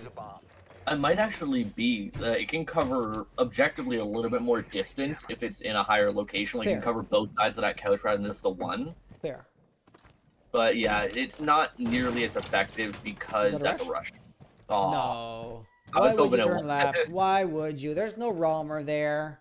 The bait and switch. Come on, man. Also, what's Mr. T doing? So he kind of ran down into the cellars, behind what? Yeah, right. Look at that. This is embarrassing. I'm sorry. He had to wait for this. So okay, and now they are rushing. Now they're inside. There's somebody And thrown right I- there. Never saw them. Even still, the defense is losing way too many bodies. And scratch that, so does the attack. 2v1 situation. Baxley with an okay-ish gun. 1v1, M could get revived. Hypothetically, don't see that happening right now. Baxley with grenades. Sorry, that could be interesting. Are they going to go for the revive? It seems feasible. Very unlikely. Yeah, look at how much health the Amp's at left. Yeah, no, he's in the open. Yeah, that's not gonna happen. Okay, there you go. Teku gets a kill. 1v1 situation. Grenades. Could get Ooh, the he job didn't see done. him. Get a drone in. Get a drone if you don't know. He has drones. He has the hologram. He has a frag. There you go, and it's muted. God. How Oh to my ruin your lord. day in 2 easy steps. Toss a drone, toss it into a mute jammer. Oh yeah, it's like one of the most unsatisfying things ever. And he finally gets it in there, and it's immediately that's gonna get caught by a woman. Teku didn't that move though. So much potential. There is it's kind of like a lockstep here. Both teammates are really just hesitating to do anything. Both don't want to lose this. Although Gusic being in the he baited it, but he doesn't know. Aw, I've seen that happen in ranked where you send out the hologram and you cancel it at the last second to make them think that it's a hologram. But in the same way, it doesn't necessarily work because you shoot the hologram anyways to increase the cooldown. Yeah, of course. So why would you then? Well, I suppose they're not going to expect to be actively like pre-fired or something like that. Okay, and I gotta say, Teku did not move that much, so pre-firing could have been possible. it very much could have been. I feel like that was a situation where he really just was. It's hard to describe. He was just kind of going for a little fancy little play just because they're up 5-0. Like if you could get that little bait maneuver, that would have been really cool. It would have been something cool to kind of have in the highlight reel, just to bait. But to be fair, I guess it's nothing too major for losing that round. Now they're on the defensive side of a slightly defended-sided map with a major round differential. 1 HP, they did at least get a round, but it's arguably wasn't off the back of their own gunplay or strategy. True. More Absolutely of correct. Gusic's rush.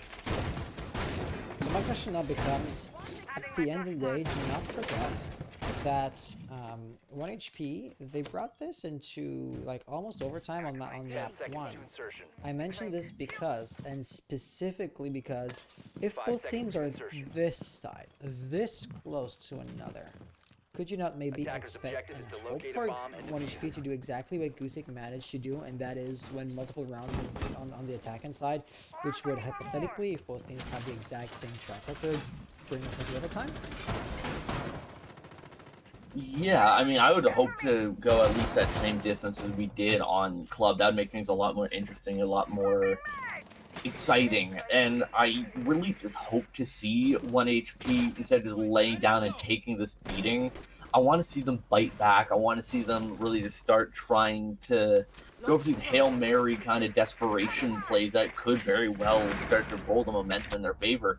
Beam getting it all started with a frag onto Mr. B. If they can get this, if they can get a follow-up rather without losing another member, this will be a pretty advantageous situation. Amp coming down red stairs though, trying to get a little bit of a flank and not sure if he'll be able to get it done. They might have a drone on it. They might be seeing what is happening. Don't think they did. Teddy getting a kill onto Bean though to even things out onto your Bomb Finka. located by attackers.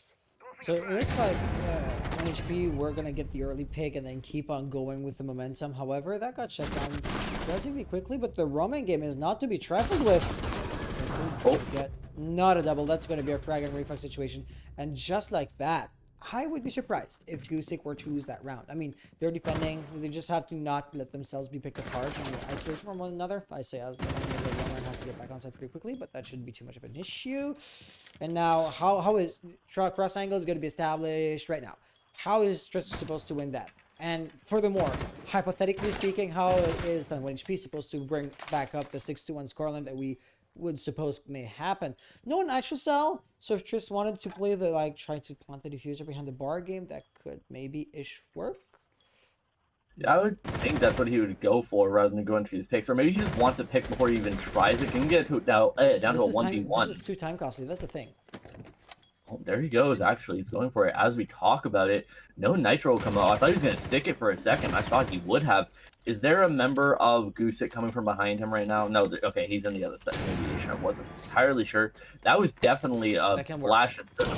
Wait a minute. Wait a minute. Will he be able to get? Oh, he gets unlimited.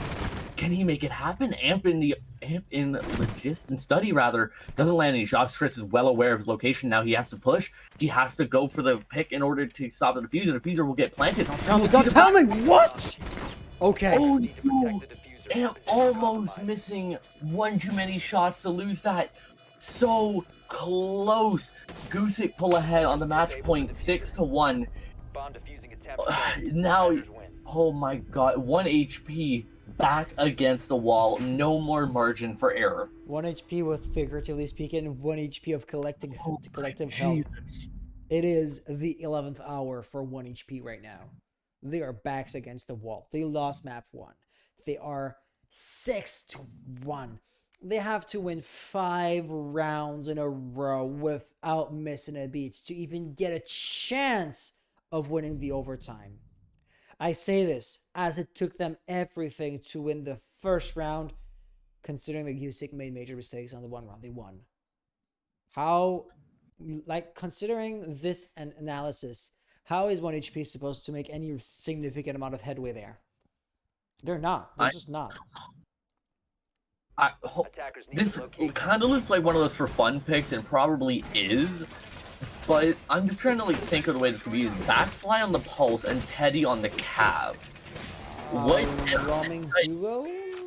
Okay. Yeah, Backslide was below. Kavera, you're totally correct. Kavera's silent footsteps are worth nothing if you get drowned out because your position is going to be known regardless. In competitive, drones are good. Your interrogation ability is worth nothing if you cannot get a interrogation off, if you cannot isolate a DBNO player. And once again, a coordinated team is going to stick together and no DBNO interrogation possibility. Is that supposed to be a heart? Yeah, looks like that. Oh. I gotta say though, thing is, it's this kind of trolling that led to 1 HP winning their first round. And if you just keep on trolling, that would be the stupidest way to do it. Worst case scenario, you know? honestly, I was thinking of a way they could do it is his backslide was right below sight, like where you would normally play with a pulse. That's what I was expecting. Yeah, yeah. And then you would have the cav like maybe on those pantry stairs to cover the flank, and then What the hell? Okay. he makes it out alive. Okay. He just made it out alive. No way. That he's inside now, right? He is. Yeah, through mudroom. Oh my god. You cannot let that happen and then let him get away for The free. second time. This time, however, he falls down. That was through the pantry window. This is not okay. That is 2 picks to very similar jump outs that you should not be dying to. And Mr. B taking out Teku. Things are falling apart so fast for 1 HP. And I'm struggling to try to find the positive here for 1 HP when Louis goes down 2. Teddy finally gets answered, and Trist in a 1v4 gets 1, brings it in a 1v3. A lot of time to play with here. That smoke honestly could have killed him right there, but he just did not get a long enough look. 2 flashbangs in the back pocket. Very capable weapon. It's just, I don't see a world where Trist gets all 3 members here and manages to Teddy. just get it. Yep, Mr. B will walk around the corner with that shotgun and show no remorse and just absolutely delete him. Gusic win the series 2-0. GH? Wait. Did Gusic win Wait. the first map? Am I dumb? I was thinking about that earlier. If 1 HP got the first map, and I looked back on it and I'm like, wait, no, I think Team Gusic did. And now, wait. Did they? Wait up. Wait a second. Wait. 1 HP won the first map. 1 HP won the first map. We're so fucking dumb. Okay. This is just gonna go. Okay. We're stupid. It's official. I was looking at it in the top where you can see like the map, and I'm like, I thought 1 Yeah. HP won, and I'm like, no, I guess not, because for some reason in my mind I thought Unlimited was the alibi. Well, not he was the alibi. I thought Unlimited was the Finca that lost to the alibi. Wait, It's on me. That one's on me. So wait. we're gonna Oh, go my to lord, cafe. my head hurts now. We're gonna go to cafe next. That's for sure. Should we take a 5 minutes break? I think we should. Yeah, probably should. Okay, guys, we're gonna take a 5 minutes break in the time it takes me to set the 5 minutes timer. So we will see you soon, TM. Don't go anywhere. Actually, no, you know what? Take 5 minutes to grab a bowl of popcorn, and we will be right back.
we are back for the final map. Kafidsievsky. After this embarrassing mistake that I made, 1 HP won the first map with, was it 7-5? Right, because we were like on the brink of getting into overtime. Yeah. Then Gusic wins it 6-1, 7-1. The idea being the momentum is firmly on Gusic's side. So Gusic, arguably at this point, are the better team because 1 HP can barely win without getting into overtime, whereas Gusic wins without batting an eye by even when doing multiple mistakes and flat out ridiculous stuff such as vaulting through our astronomy window to get a kill off somebody repelling on there. That was just ludicrous, and they get away with that, which sets the stage for our third and final map, aka Cafe Dostoevsky. So we're gonna have Gusic attacking first, and should that be relevant, we are then going to be seeing 1 HP Esports attacking first on overtime. Once again, should it be relevant? Let's see, and we are ready to jump right into it, shall we not?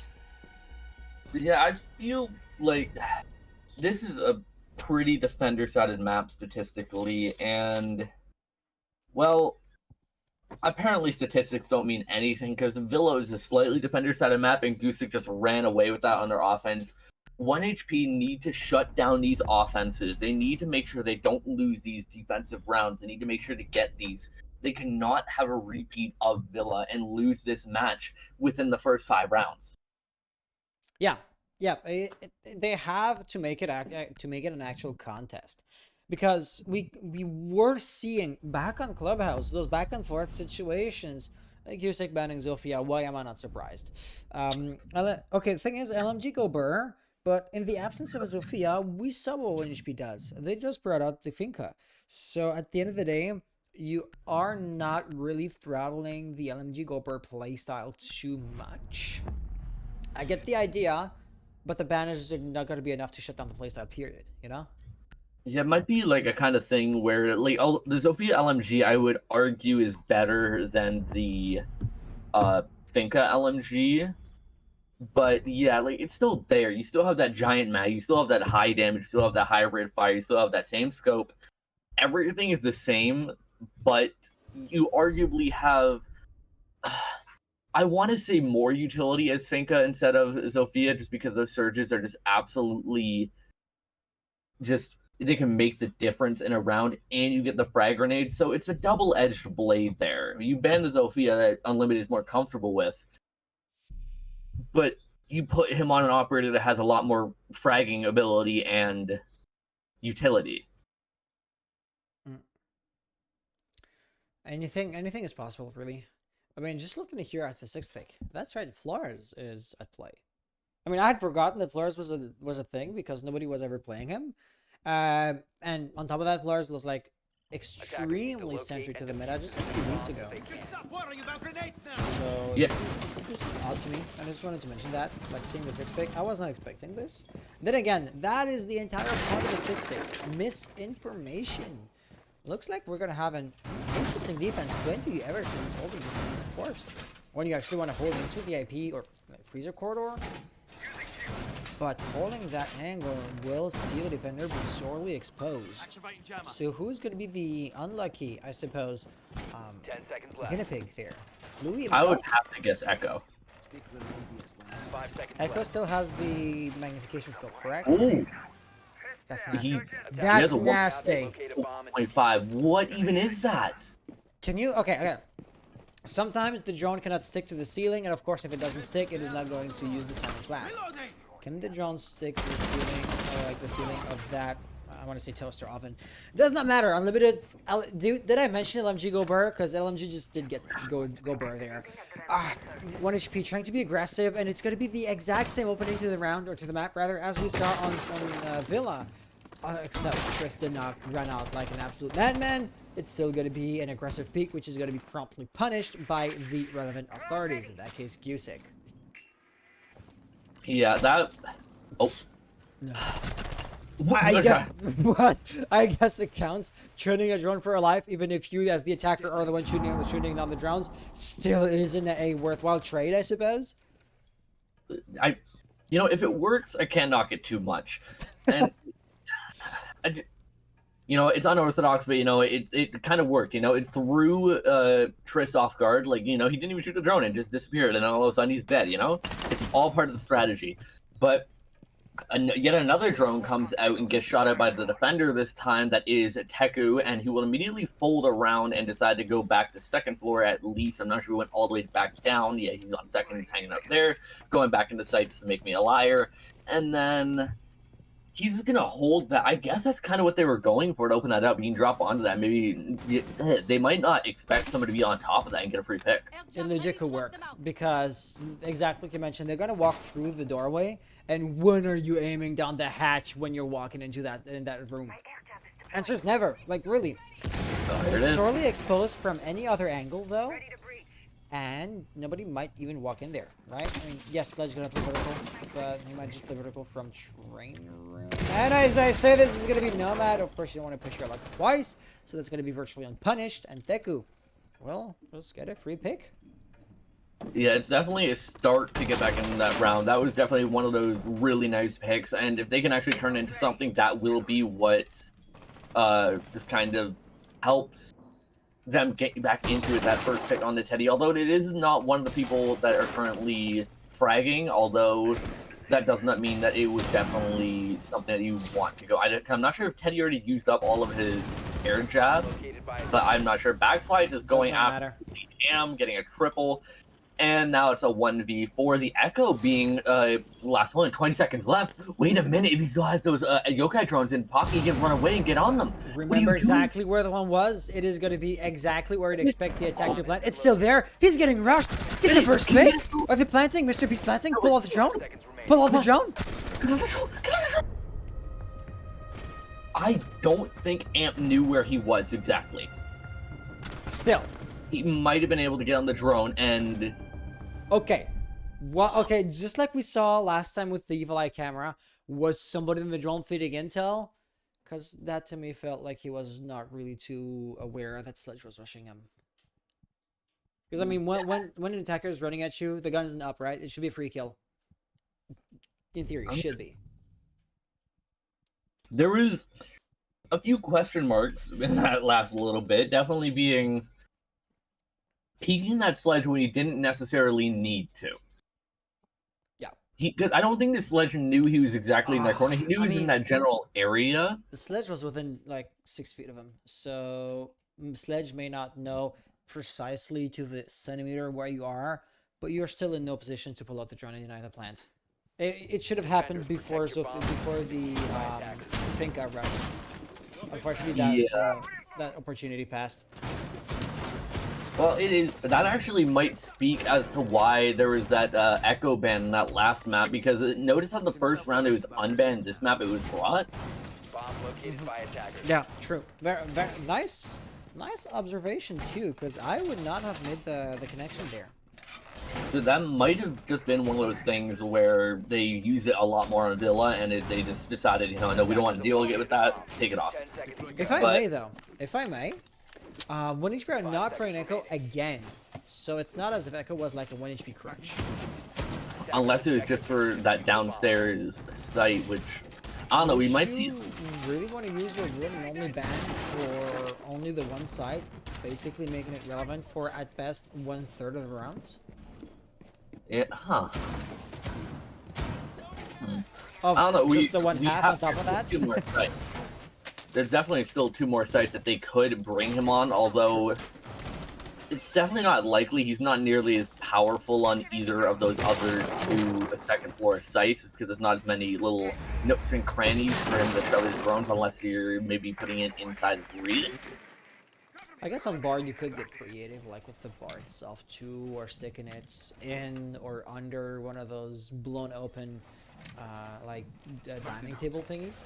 I don't know. I mean, it depends. At the end of the day, we're talking hypotheticals, but very real gunfights are about to erupt. Nobody at the... That could have been dangerous for Trist. Okay, I gotta say, Trist is holding Cigar. It's like a really important cross-junction. So you would not want to lose Trist to a stupid Trist. Don't do that. Please don't. Everything... Oh, wait up. No! How? Beanyat, you have no right to miss those shots. Oh no! And that would have evened it out too, but it does. Okay, it does get evened out eventually, but that would have given them the advantage too. That is not okay. You cannot be missing those shots. This is another no. gunfight that Trist also had no rights to win. Notice how he just peeked into a hail of LMG pre-fire, and somehow, some freaking how, Unlimited misses his shots and Trist just lands an ace in the hole. Like, so many questions marks erupting simultaneously. I do not know what to say. This match is super entertaining. There's no doubt on that. I feel like everybody has that friend that they play with that when you peek somebody, they just absolutely annihilate you. But the second that that friend peeks them, it's just they somehow do it. Like there's no way. Like there's no way they should, but they do. And that was just kind of one of those moments. Oh, like, wait, this is interesting. Is it establishing an interesting cross angle? Nobody's gonna be in that in the edge of the corridor, which is why you could, in theory, rappel in through, yes, that's what we're seeing, into Cigar Lounge, or Piano, as it's colloquially called.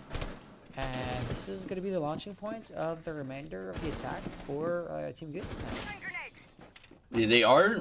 They are finally fighting from the back, but it seems like something so odd. Speaking of that last game map's results, Amp going down, Baxley being extremely low. Emma, Mr. B is absolutely shredding through the defense. He gets it down to a 1v1. There's no way he can let the diffuser go down. Teku's pinging him constantly, and that's wait. Oh, his diffuser's down though. I honestly don't understand how that was. He must have hit like one of the wooden studs in the wall right there. I guess. That's the only explanation I have, because it looked like his sight was completely over his head in the silhouette there. I'm not entirely sure. That must have been what happened or something, but 1 HP strikes back early this time, making sure Gusic cannot extend their lead, and it works out. It definitely does. I mean, this map is a bit more defense-sided than the other, I want to say.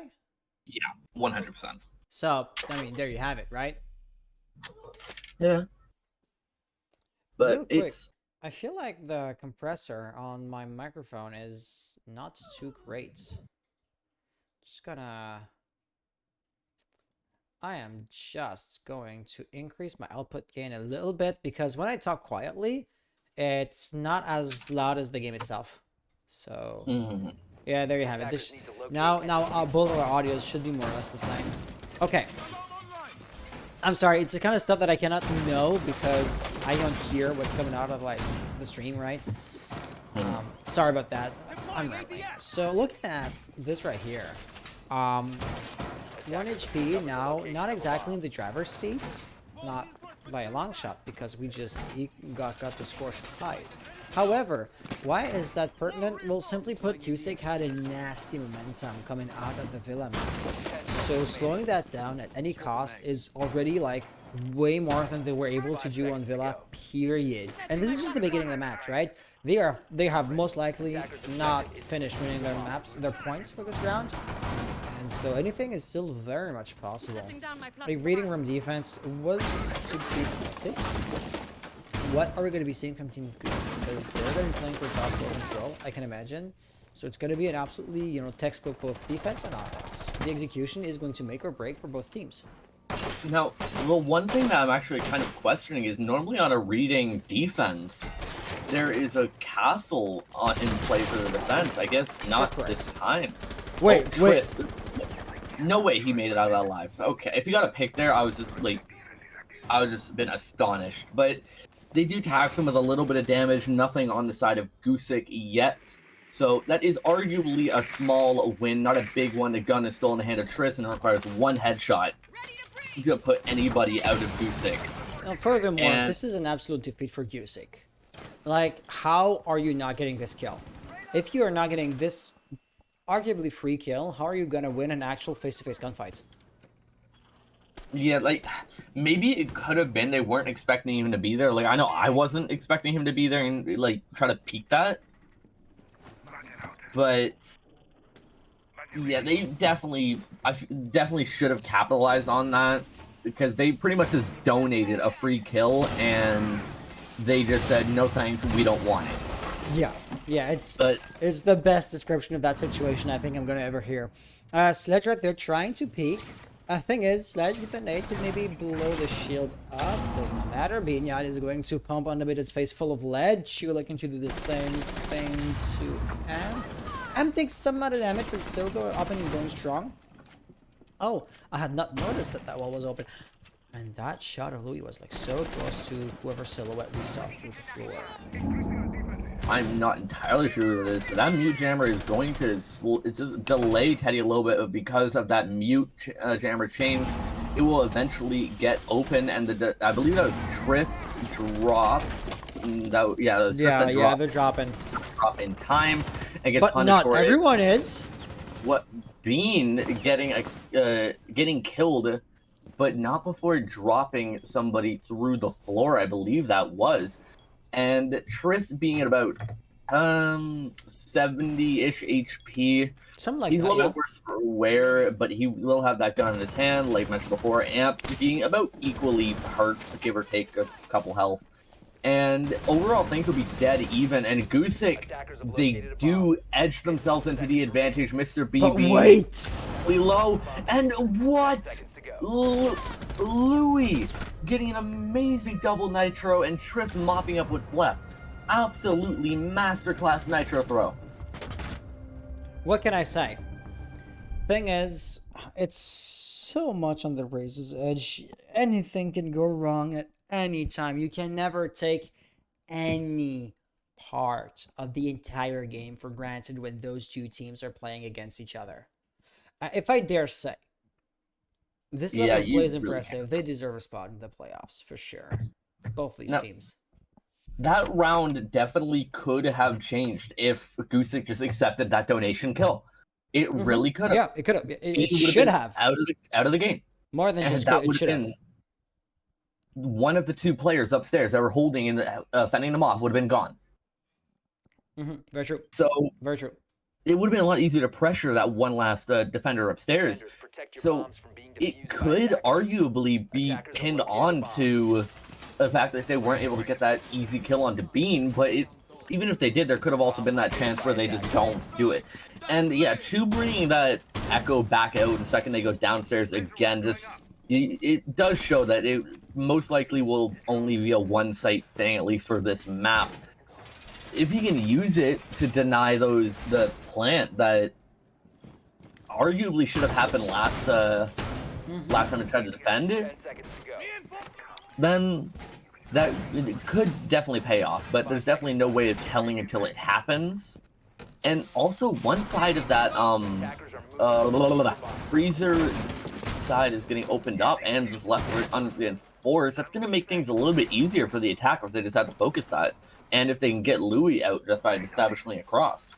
The only issue I have with this bomb side is that Gusic won, like they were in a 4v1 and they won 3v nothing if you want to consider the number of players alive at the end of the round. The idea is, Chu's hero play would have had to be nasty in order to go back. And so yeah, this is not a contest. This is an absolute rush. They are funneling in from both sides actually. Louis dropping the hatch. Louis is like his team's last true hope. He goes down. Teku is going to... That's a foot. You see the foot? The foot? Doesn't matter. Does not matter. The user's planted. Gusic's winning this one for sure. Yeah, I don't see any realistic way that Gusic loses round 1 HP, get this back. They lose their Nitro, the only Nitro in pocket, without getting anything for it. If Triss is unheard dropping there, he will be hurt though, and Backslide will punish him for it. It is now tied once again. However, the 2 points that Gusic won were on Kitchen. So if we were to take that historical value or historical data at face value, suppose, as we're saying right now, 1 HP go to bar and then reading, you'd see a 4-2 split for the halftime mark, which would be firmly into 1 HP's favor. That is if Gusic just... they can't really adjust to these defenses of 1 HP, and I'm gonna be honest. I don't think Bean should be getting away with 90% of things that he's getting away with.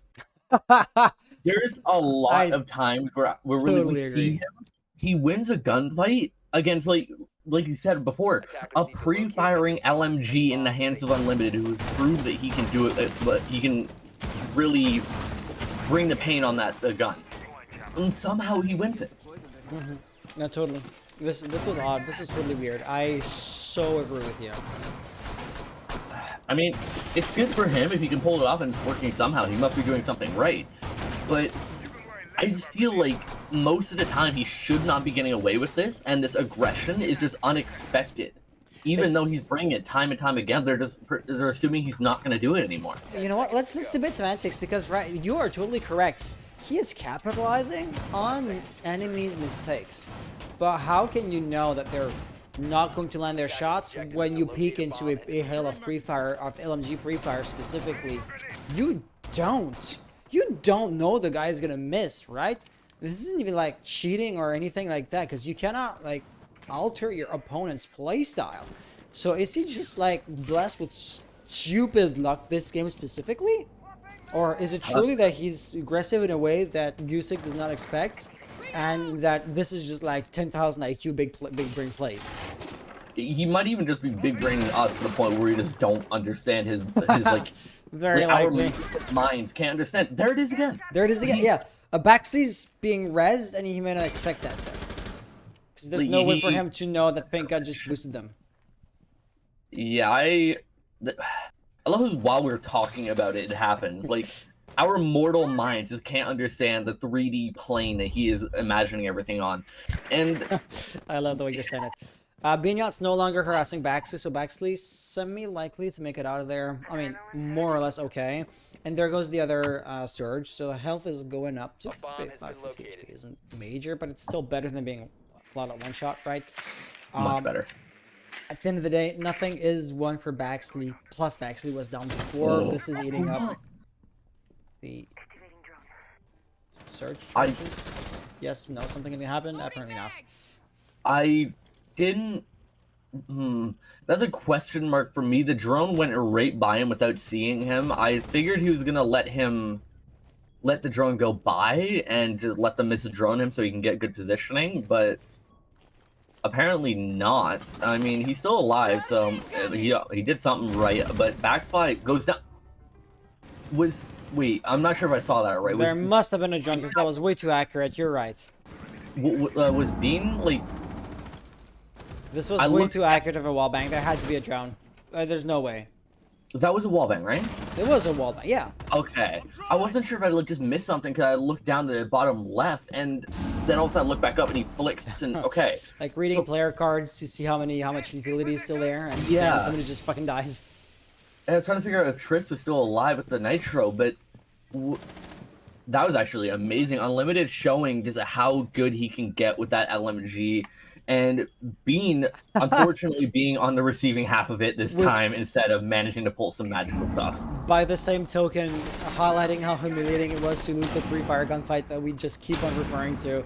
2v3 situation, but the attackers are working together, so they could refrag off of one another. However, I mean, that possibility is slowly evaporating as Mr. B is kind of breathing in the mustard gas. 7 seconds to go. Smoke, yeah, with that shotgun at that range, the play was off the table, and you didn't even have time to run from one guy to the other, even if you wanted to get like the immediate headshot kill on every defending player, which was not going to happen in the first place. So why am I even talking about this?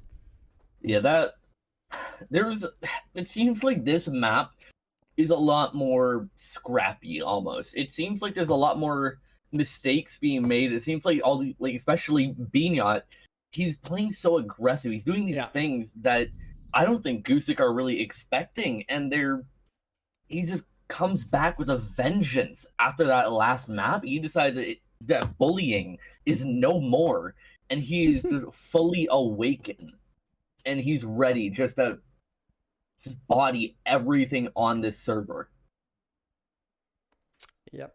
Very, very true. This is exactly how things are going down. One player just happens to have godlike abilities, decides now is enough, And that conscious decision is all it takes for the team to stop losing their rounds. It must be like he's like some sort of ethereal god, and he's just in the minds of Gusic right now.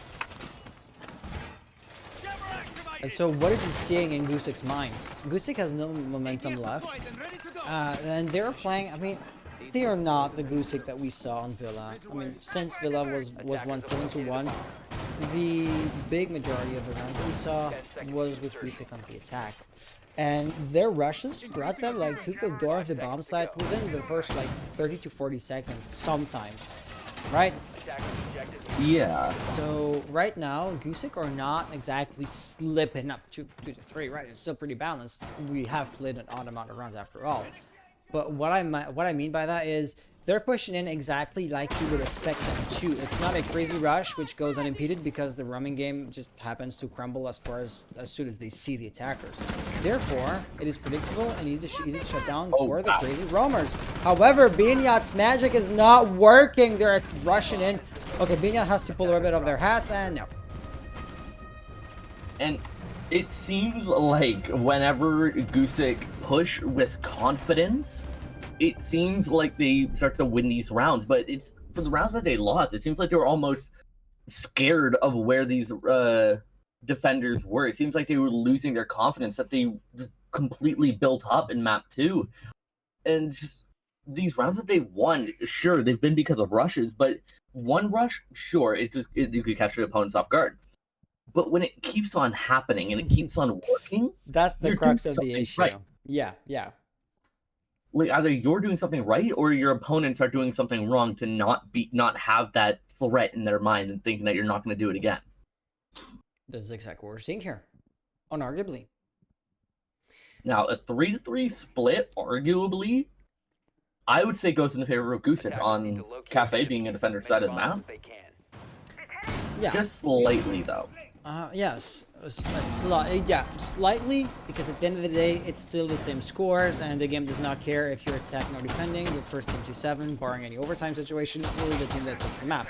And the series as a whole, considering this is a best of 3, and this is the third map of said best of 3. So right now, we're going to be seeing Gusic's first defense. Why is that relevant? Well, everything we knew gets thrown out the window, right? That magical roaming guy playing Jaeger. Well, that was Binyat. So the Jaeger that we're seeing right now does not necessarily possess those magical abilities. It might be the case, don't get me wrong, but it yet has to be proven.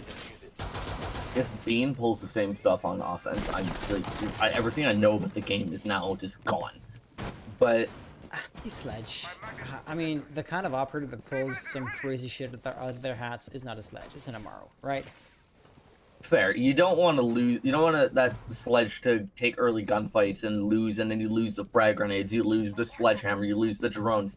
You lose so much if you lose that Sledge early on before you can use any of his stuff, that you want him to kind of stay back and maybe play secondary and maybe play flex. You just want him to be there and stay alive for as long as possible until he gets his job done, which is a pretty lengthy job. It's not like the kind of thing where he presses a button and his job's done. I want to note too that I forgot what I wanted to note. This is quite embarrassing. Well, there goes your squad. It looks like I'm not sure if Chu wanted to vault that, because that was kind of not the smartest of ideas. Teku taking a little bit of damage. The backslide is still alive, still in that position. With an ADS still active, and that's a triple kill on the round. He is an immovable object right now. He is unstoppable force, a movable object. He is the fragger on the side of Gusic right now. And no ace, unfortunately for him, gets shut down by Triss. It's now 1v4. Diffuser in hand, and he gets to Maestro. This is a little bit more doable, but not very likely. Unless he knows the prone Mr. B, he does not. And he will fall. Okay, so here's exactly what I wanted to mention. I actually remembered. Looking at 1 HP, I'm going to stall for just a few seconds so we can see the kills. So remember how we were talking about Binyat being like the savior of the team, and if Binyat cannot pull something like crazy out of his hats, it just so happens that Gusic tends to win the round. Give us another like 4 seconds so we jump into the match. The match so we can see everybody's scores and kills. Vignat is top fragger with now 2 other people at, I want to say 5 kills if memory serves me right. The idea, yeah, something like that. The idea being, it's not Vignat flat out carrying the team, and if Vignat dies, the other guys are like fish outside of the water. By that I mean, and there we have the exact numbers with 5 kills actually. Co-top fragging alongside Teku and Trist. The idea is, you know, when you have this all-nothing situation, if Gusic kills Vignat, they win the round. If not, they lose the round, and it can be almost as binary of a question mark as that. However, Vignat's kills happen to be spectacular, so we're talking about Vignat, and you know, the conversation is focused on that one player. But 1 HP as a team are really well balanced, and the other guys are also absolutely pulling their weight. Long story long, basically. Now, the one thing that is that every console, let's go. the bane of console players is in this lobby, Ella shotgun. It is there, and for people who don't necessarily know, that thing is as fast as you can pull the trigger, and for some reason, its drop-off is like absolutely ridiculous in a good way, where it doesn't lose much damage. There's like not much drop-off, but Teddy will forfeit his life to Vignat in the very beginning. He just exactly placed his head right into that player's line of sight. It was just ridiculously perfect. It kind of, I mean, you can't necessarily say that it was 100% his fault just because. No, but like it just happened so that he put his head right into the crosshair. It was picture perfect, but like he might not have exactly known where they were holding, but it definitely was a question because you knew that they were in that room.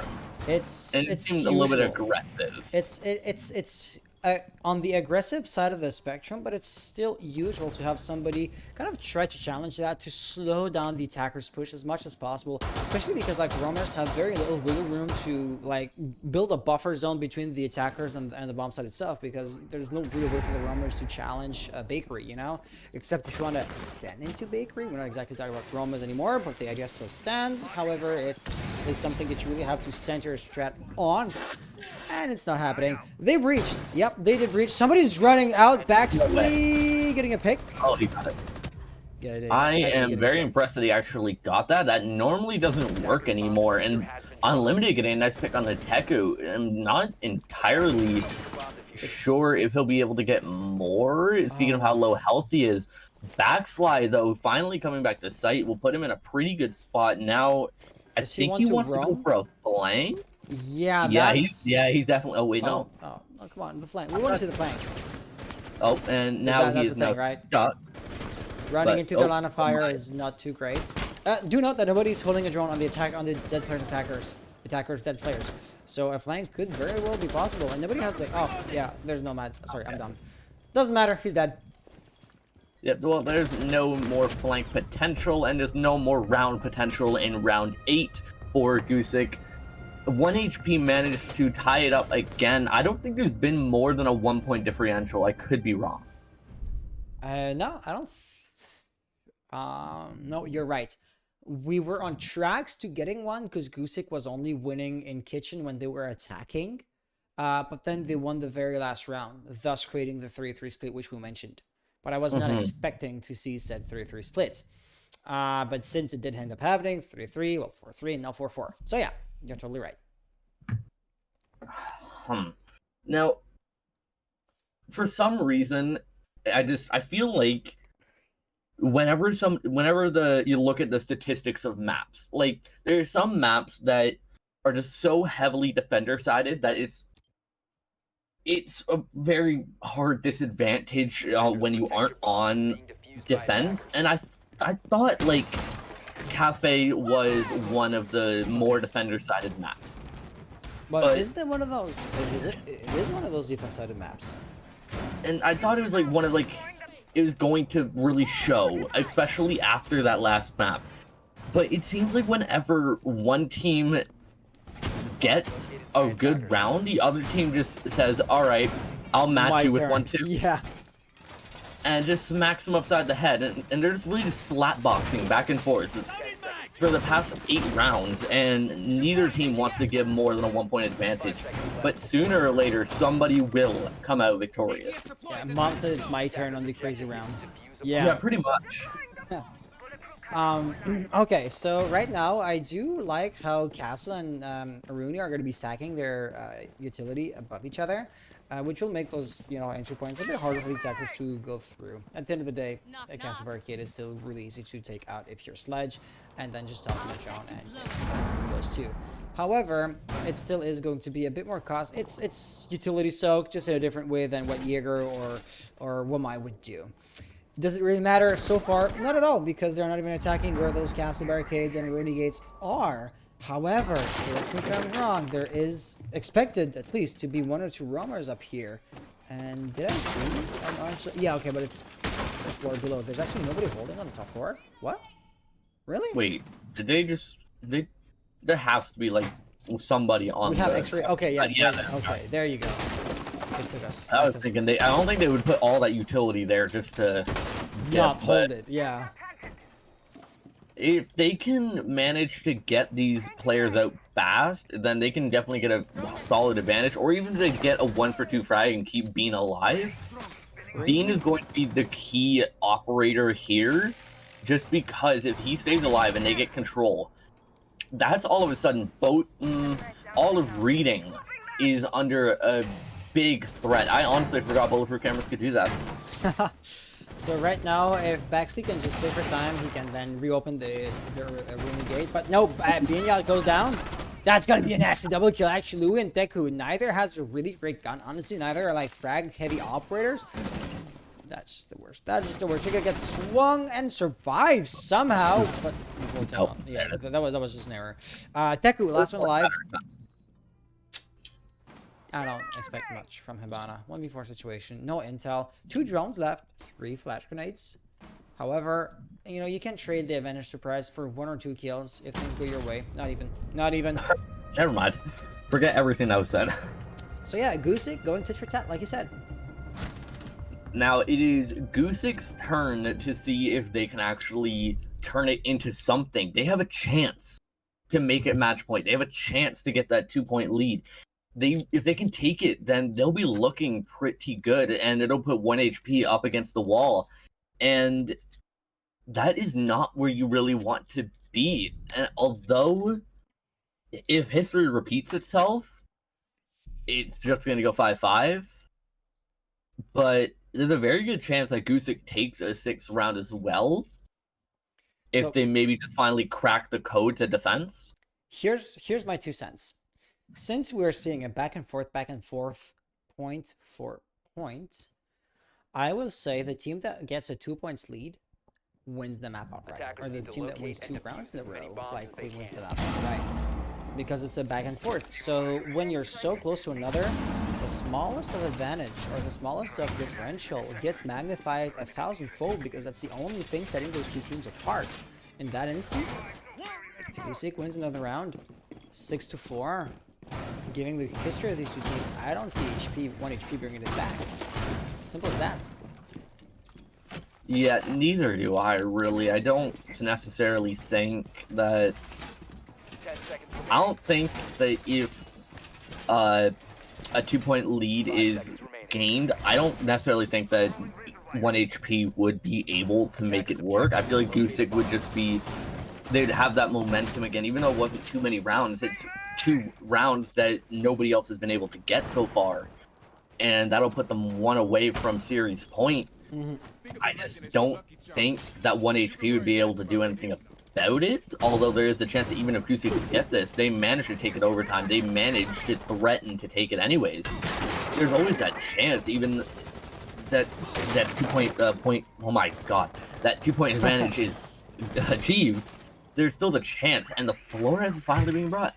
Really quickly, the flip side of that is that if 1 HP were to bring this into overtime, they would really deserve a victory if they were hypothetically to get it. Oh yeah, 100%. Oh god damn, that was close. I honestly thought that was gonna happen. We saw crazier wallbangs land their shots, totally.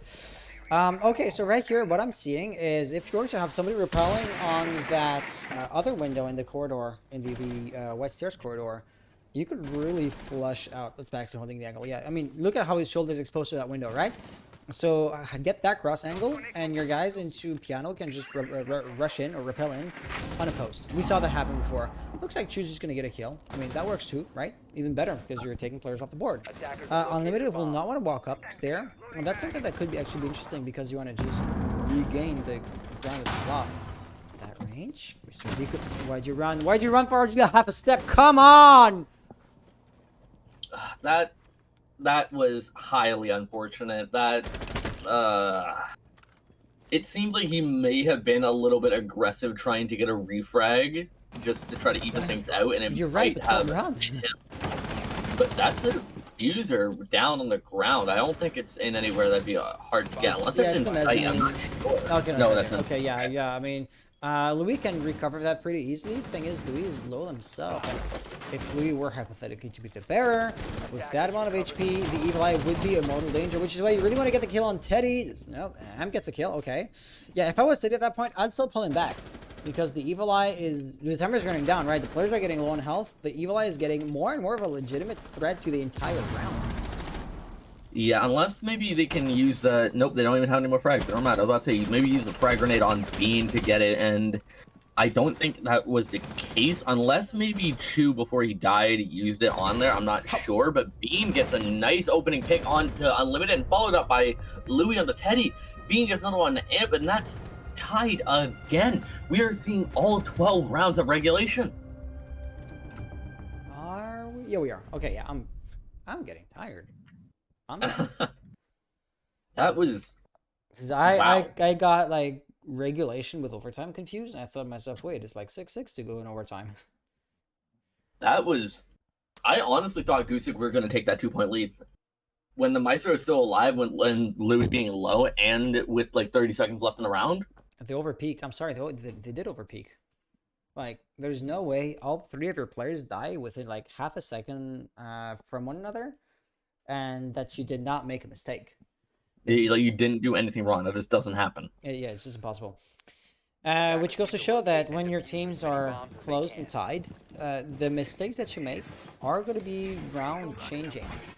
Because if you cannot, for the life of you, get the upper hand for anything, like I said, those small factors get magnified 1,000-fold. You cannot allow yourself to give them just an inch, because, and I'm going to adapt the expression a little bit here, it's only the 1 inch that they need to get to be ahead of you. Oh yeah, 10 seconds left. it could literally go either way at this point. Like, It truly can, yeah. there's no prediction to it. There's no like method to the madness. It's literally just whoever wins these gunfights, whoever makes a critical mistake first.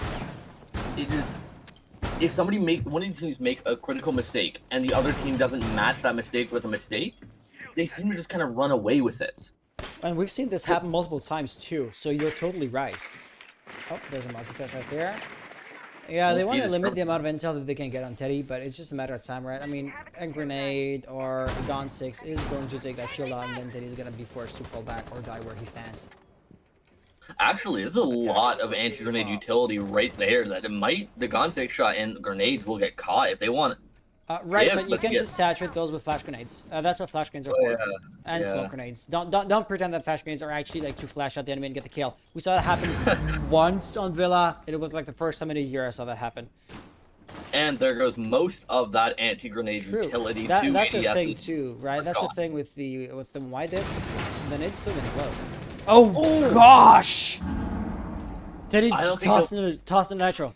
Tossed in the nitro. That's a triple kill for you.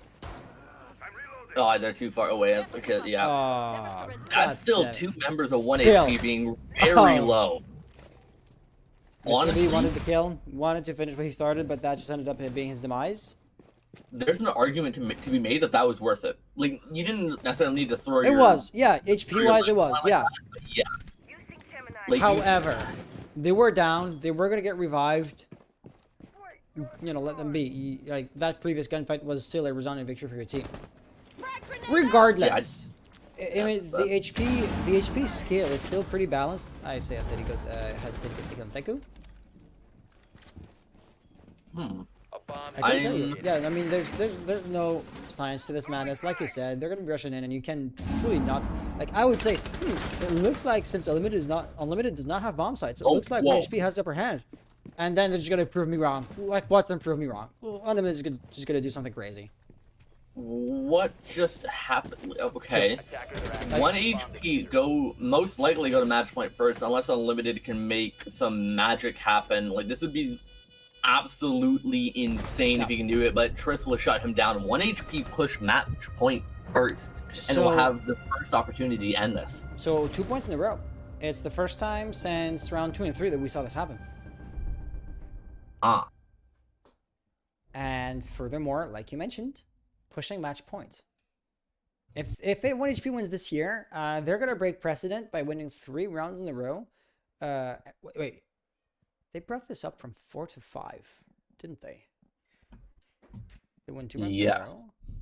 Pushing match. So if they win this year, they win 3 rounds in a row, breaking precedent to win the entire series.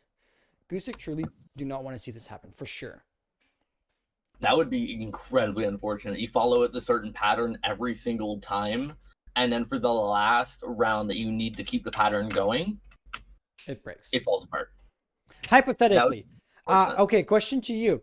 This is really hard to observe from a third-person perspective, but if you were to try your best, how much is fatigue playing a role here? Because this could be a reason as to why they're maybe making a few more stupid mistakes.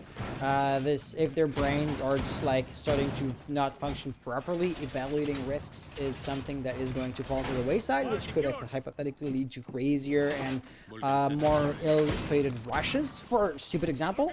So yeah, your 2 cents on that. Well, okay, so it's not even just this best of 3 that's taking a lot of energy out of them. Before this, I guarantee they had at least 3 hours of scrims, practice, VOD reviewing. There's so much work that goes into these games behind the scenes. I can only imagine. See, and being somebody who used to compete, I know just how hard it is to wake up at that a certain time of the day, go through your normal life duties, and then spend the next 3 to 4 hours doing scrims, practicing VOD reviews, getting all this information into your brain, and then for the next 3.5 hours be in a heated best of 3 in the map 3 that has the potential to go the entire distance. Yeah.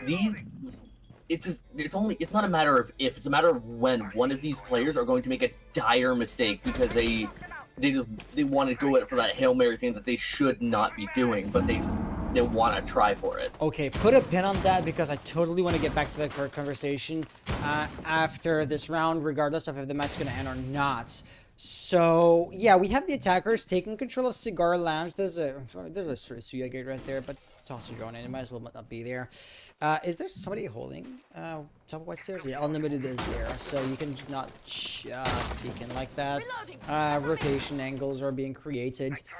It's just going to be a matter of the timer. How long can Unlimited, and who else was there? Was that Teddy with them? How long can they hold on for? Mr. B? Oh yeah, regardless. How long can they hold out for?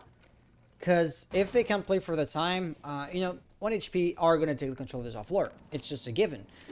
But if that victory ends up being too costly, well then they might as well not have to take control of it in the first place. Baxley taking a lot of flash grenades, staying alive. There goes the shield, but the ADS devices are still very much alive. Triss with a double kill. Oh no, oh no. The drone, he has to fall back, conceding space. They're pushing in. In front of front, from the left, the flame is going to provide temporary cover. Yeah, he's going to ping that. But there's going to be Chew. 2v. No. Amp. Everything that can go wrong goes wrong right now. That roads. Oh, okay, no. It might be salvageable. Nobody heard the air jab because it was too far away. Having to offlore. Amp could deny the plan. Has to do that quickly, though. No, that plant's going down. No! Everything that can go wrong does go wrong. No. 30 seconds situation left. So low. No, there's no way. He's so low on health, like you said. No. Pistol with the pistol. That is so unfortunate. Heartbreaking. Truly heartbreaking. But hey, they did break precedent. 1HP did win 3 rounds in a row. That, oh, wow. It's something. It's something, I suppose. So, okay, what I wanted to mention regarding what you just said. Interestingly enough, I'm just spitting out there because why not? So you mentioned you're like spending 3 hours after like a regular work day on top of everything else to scrim, strat, and VOD. Then you have the potential to have like a 3 hours, maybe even more if like take issues, tactical timeouts, best of threes, all that good stuff was to add up, right? And then the idea becomes to be the best. I'm gonna dumb it down. You have to outwork everyone. But there are so many gamers spending so many hours a day on the game. How do you get to like outwork these crazy guys to be the best? Like gaming, competitive gaming is incredibly saturated, which is why like the best are like crazy deserving of that, the best title. So yes, I can only imagine like the grueling pace these players have to go through. And this kind of sprouted a splinter of a question in my mind, because you know how much pressure, I mean, like school and society expectations are being put in like the newer generations. So many students are getting anxiety because grades are important and you know all that good stuff. Are we seeing gaming induced anxiety on like these pro players, because they are bound to be under as much pressure as like students on like finals? I know I'm just like derailing this entire conversation, but you got me curious here. I mean, that's definitely a thing, and it doesn't help when, especially right now, a lot of players, especially on PC, can agree that the state of the game is pretty dire in terms of anti-cheat, and just everybody can agree that there's so many cheaters. It just makes the game hard to enjoy, and if you don't enjoy the game, it can make it way harder to actually want to sit down, play with your team, get better, get that drive to become one of the best. I had a quote I posted on my story on Instagram a while ago that I'm trying to find, because it fits that situation perfectly. I just don't know where I posted it. Bingo. Wait, I lied. He lied, ladies and gentlemen. Okay, I gotta keep on talking while you're looking for that. But with all that being said, we'll of course wrap this subject up properly and all, but let's not waste too much time on that either, because at the end of the day, what we wanted to talk about was 1HP's victory. It was definitely amazing and definitely well deserved. We definitely thought that they lost after map 2, but yeah, we did. They made an 0-2 comeback somehow, but that's definitely something to put in the books, that some team won a best of 3 by making an 0-2 comeback. It is, yeah. I mean, did we not talk about this being groundbreaking or precedent breaking? It was. Fair. Okay, but yeah, we were about to set some unbreakable record. If we were to look at like the current standings and such, just really quickly, I always forget we're talking about Group 1. So 1HP Gaming, this was their only victory. Oh shoot, right, because 1HP. Okay, so funny enough, both these teams joined in late for various different not the same reason for both of them, but a team that did qualify through the qualifiers ended up dropping out, and they took their spot and their track record. So both these teams kind of inherited a few losses, which they themselves did not exactly incur. And therefore, this was actually 1HP's very first victory, unfortunately. The idea being that as good as they played, their shot at making playoffs are pretty slim, to say the least. That's unfortunate, because I saw them play like they played so good, and it's heartbreaking, if I can say so.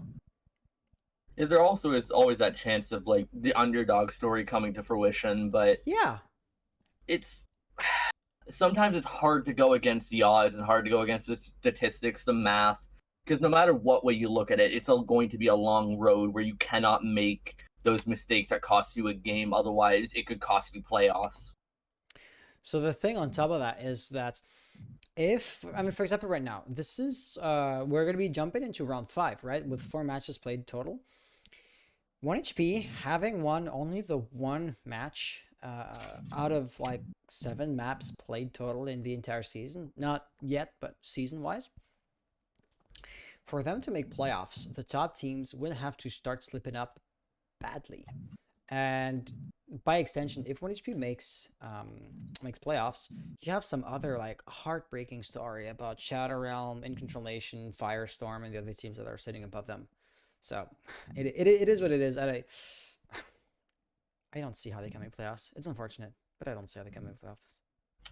Yeah, it's at this point it's all just about trying to get that little bit higher placement to not be lower on the boards. It's all just about trying to make a name for yourself. If like this is your first time being here, you don't want to be that team that your first time being here, you choke and you're at the bottom of the leaderboard. If you can make it on your rookie time being here for your first season, manage to get placed pretty high, then that's still a win in its own book. Absolutely. Absolutely. Okay. Let's not drag this out needlessly because we're just wasting time at this point, guys. We're gonna have another match tomorrow. Tomorrow's match is actually going to be live. So this is going to be fairly interesting. I want to say more than like this match will have been. So yes, thank you so much for having been here. Let me just pull it up because I should have totally looked it up before. Tomorrow's match is going to be in between ... not that one. Was it gonna be? I want to say it's like eclectic because I have been looking at eclectic stuff recently. They are playing the 25th. Are you sure the 25th doesn't work for you? Okay, no, sorry. Yeah, no, playing on Christmas night does not work. Old Man and Co versus Windstorm. I was totally off the mark. Okay. Old Man and Co are playing Windstorm tomorrow at 8 p.m. Eastern time. So guys, thank you so much for being here. Oh, and we're gonna have a new caster whose first appearance on the channel is gonna be tomorrow. So, and somebody else returning who's been off for way too long. Okay, I've been Hans. This guy right here has been Storm. Thank you all for being here so much. We'll see you tomorrow. Until then, have an amazing rest of the night. Take it easy and bye bye.